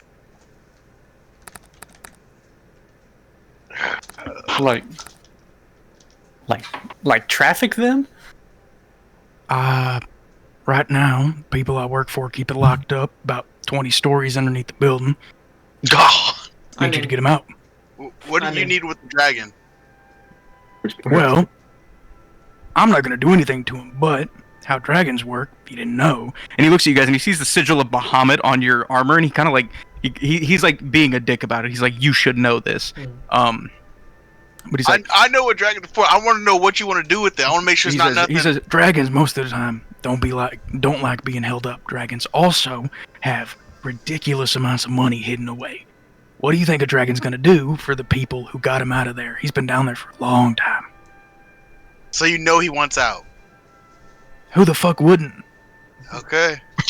You're getting a little smart. You're getting a little smart. But okay. I definitely, the second I hear dragon locked up, I'm in. All right, let's take a vote. Let's take a vote. What does everybody want to do? I stand on my chair and I raise my hand. And he looks around and he says, Yo, I gotta help you up. He says it's, in a way, it's also a favor for a friend. I've tended to him for a long time now, and it's kind of a deal. He said if I can help him get out, he'll make sure that I don't have to be down there anymore like him. If it's for a good cause, I'm in. Yeah. Can we know more about this guy? More about this dragon? Yes, he had a relation. His name is Ilra. Uh-huh. He's a bronze dragon. He's told me he's like 400 years old. Oh, nice. And I think Cedric and Rowan at this point, a bronze dragon is a metallic dragon, which is directly descended from Bahamut. Mm-hmm. Yeah, so I'm alright. That's our favorite. I'm locked in. Yeah, let's do it. Let's do it. We're me and Cedric are in 100%. And he looks around and he says, "Look, the only reason I agreed to meet you guys is because Tim said you'd be able to help me with whatever I needed. And I can't really bring this job to, the public. Can't really put a posting on a board. So, you in or out?" In. Hey, any friend of Tim's a friend of ours. We're in. I'm gonna ask Rock if he's in. Rock's asleep. Punch him. Well, I'm in. Honk shoe.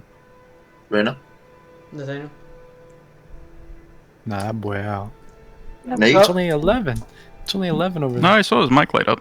Oh, I saw it. Just I mean, Hello? oh, there we Oh, go. he's here. No. Yeah. There we go. So, go ahead. I asked Rock if he's in. What does he think? Oh. Alright, I'm in. I'm in That's if the Rock's majority. in. What about everybody else? Everybody gets a vote. What about the rest of you? I'm You're neutral. in? I look at Mazareth, make sure she's in. Do like a little nod, make sure she's in. Little concerned look. Sure.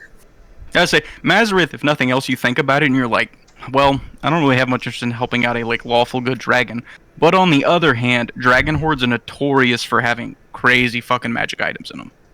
I'm in. And I say I'm in. I say I'm in. Alright, we're in.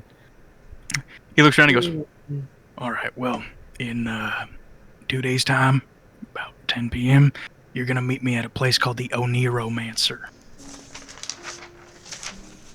And you guys can all write the name down. But basically, the Oniromancer is a auction house. It's a magical auction house on the top side, but after hours they have illicit sales on some of the lower levels. He looks around at you guys and he says, other than that, I'll give you this to kind of study a little bit. And he pulls out what seems to be some kind of schematics of at least the basement levels of this place. He says, in addition, no matter, what happens, gotta just make sure it doesn't come back to me. Alright. That's good. Understood. Can we know anything else about where we're going? Do we know anything else?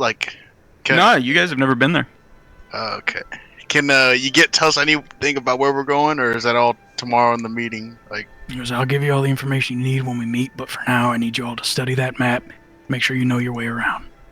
Understood. Okay. Alright. I take the map. All right. So he gets up. He kind of looks around. He nods at you guys, and he goes, "I'm counting on you guys not to mess this up." Never. All right.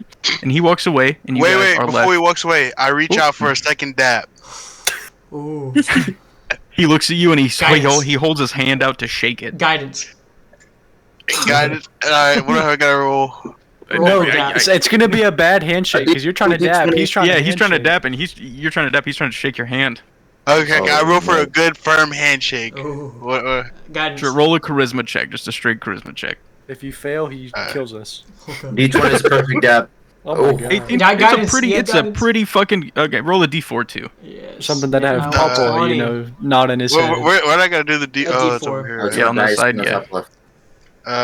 Just The one four, D4. this one? 4.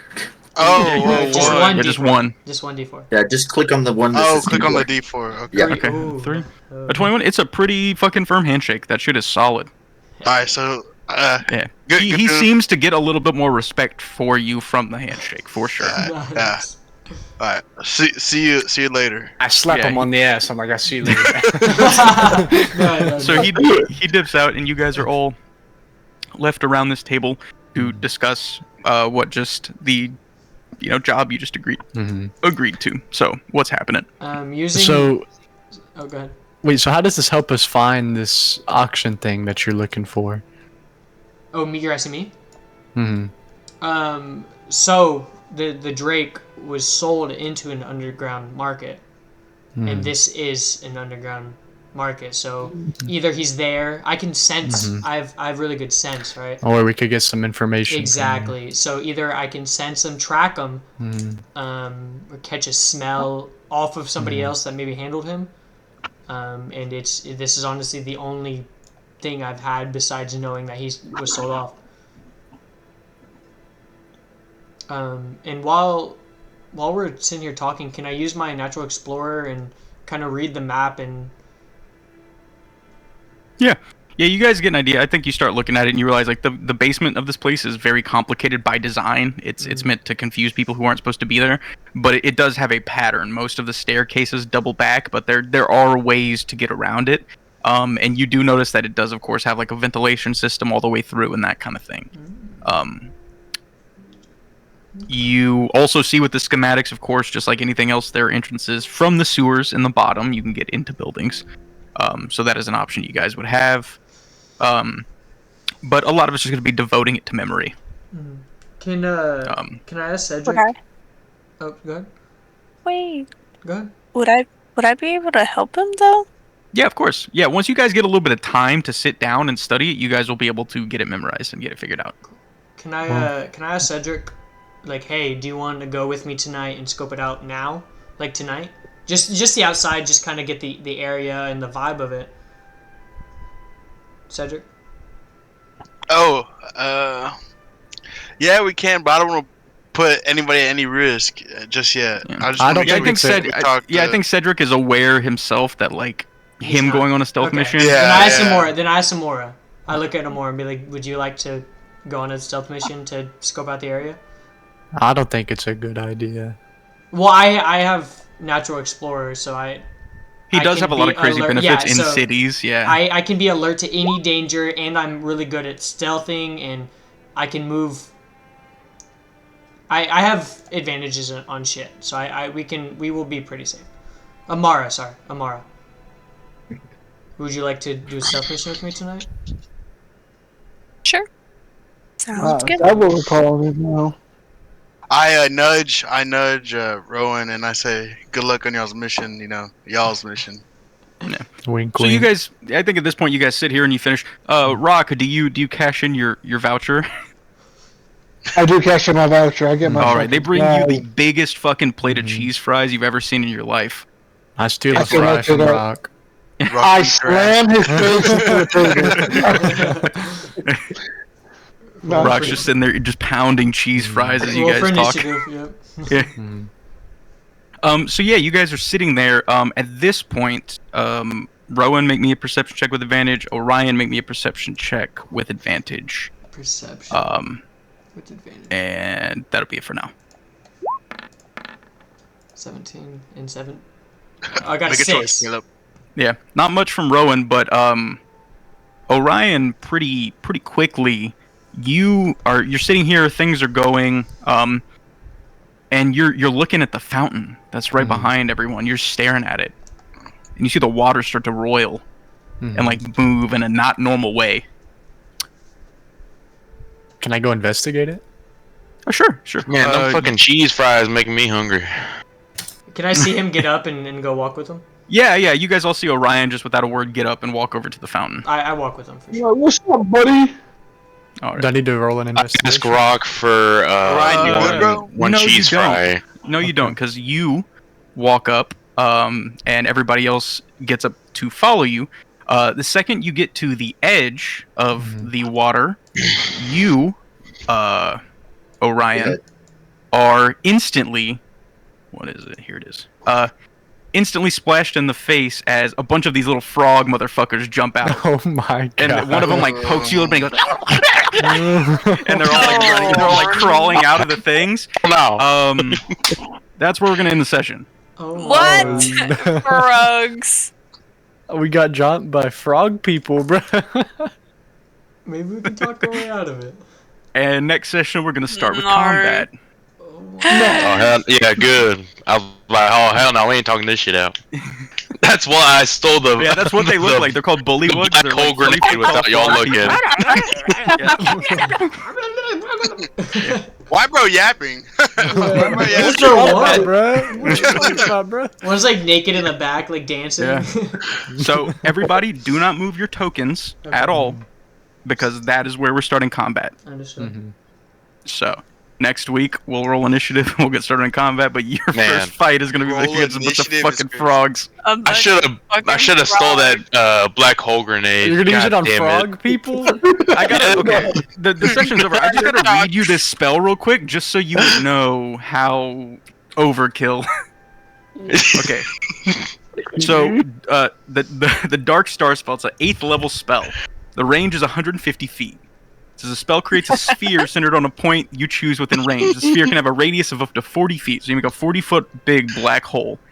The area within is filled with magical darkness and crushing gravitational force. For the duration, the spell's area is difficult terrain. A creature with dark vision can't see through the magical darkness, and non-magical light can illuminate it. No sound can be heard in it, and no sound can pass through the area. Any creature inside the sphere is immune to thunder damage because sound can't travel, but you're also completely deaf. And it says any creature that enters the spell's area for the first time must make a Constitution saving throw. The creature takes 8d10 force damage on a failed save. A creature reduced to 0 hit points by this damage is disintegrated. A disintegrated creature and everything it is wearing and carrying except magic items are reduced to a fine pile of gray dust. I feel like we would be, if we didn't die immediately, we would be in a little bit of trouble with the law for a black hole. In Eugene. And it lasts a minute. It's not just like a thing that it's a minute-long black hole.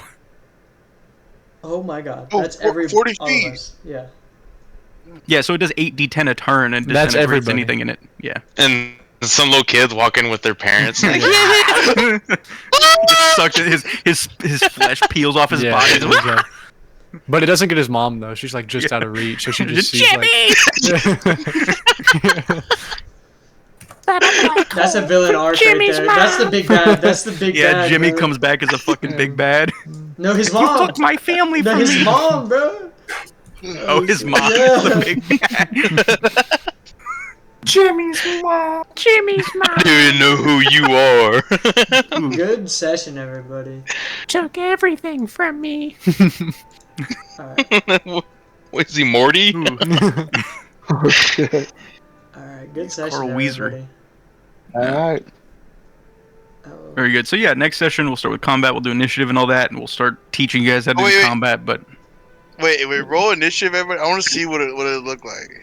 Cause I got like a horrible fucking initiative. I romanced the frog. Are we rolling? Oh my god, you got a 1. You are going last. Every time, bro. Oh shit! What the fuck? What's my initiative? Let me peep. You also have a -1 to initiative because you have low most of you are dex. dex-based fighters, so yeah, most of you will do okay. 13. 14. Not bad. What the Eventually, fuck? Rock will get advantage on initiative as a barbarian. Am I the only one? Looking Yeah, you forward know, to it. -1 on and how? Like I have 8 dags. Oh. That's it. Damn. Kill yourself as your character and just roll a new one. Oh my. What am I supposed to do? Have 8 intelligence? I'm be fucking retarded. Well, like Nathaniel, bro. Nathaniel, Bro, why you hating on me, bro? Fuck you. I'll break your neck with one hand. Damn, hold on. That's even if you hold know where my on. neck is, dumbass, bro. You don't. So I'll just accept I go last. Let me roll again, see if I can get something high.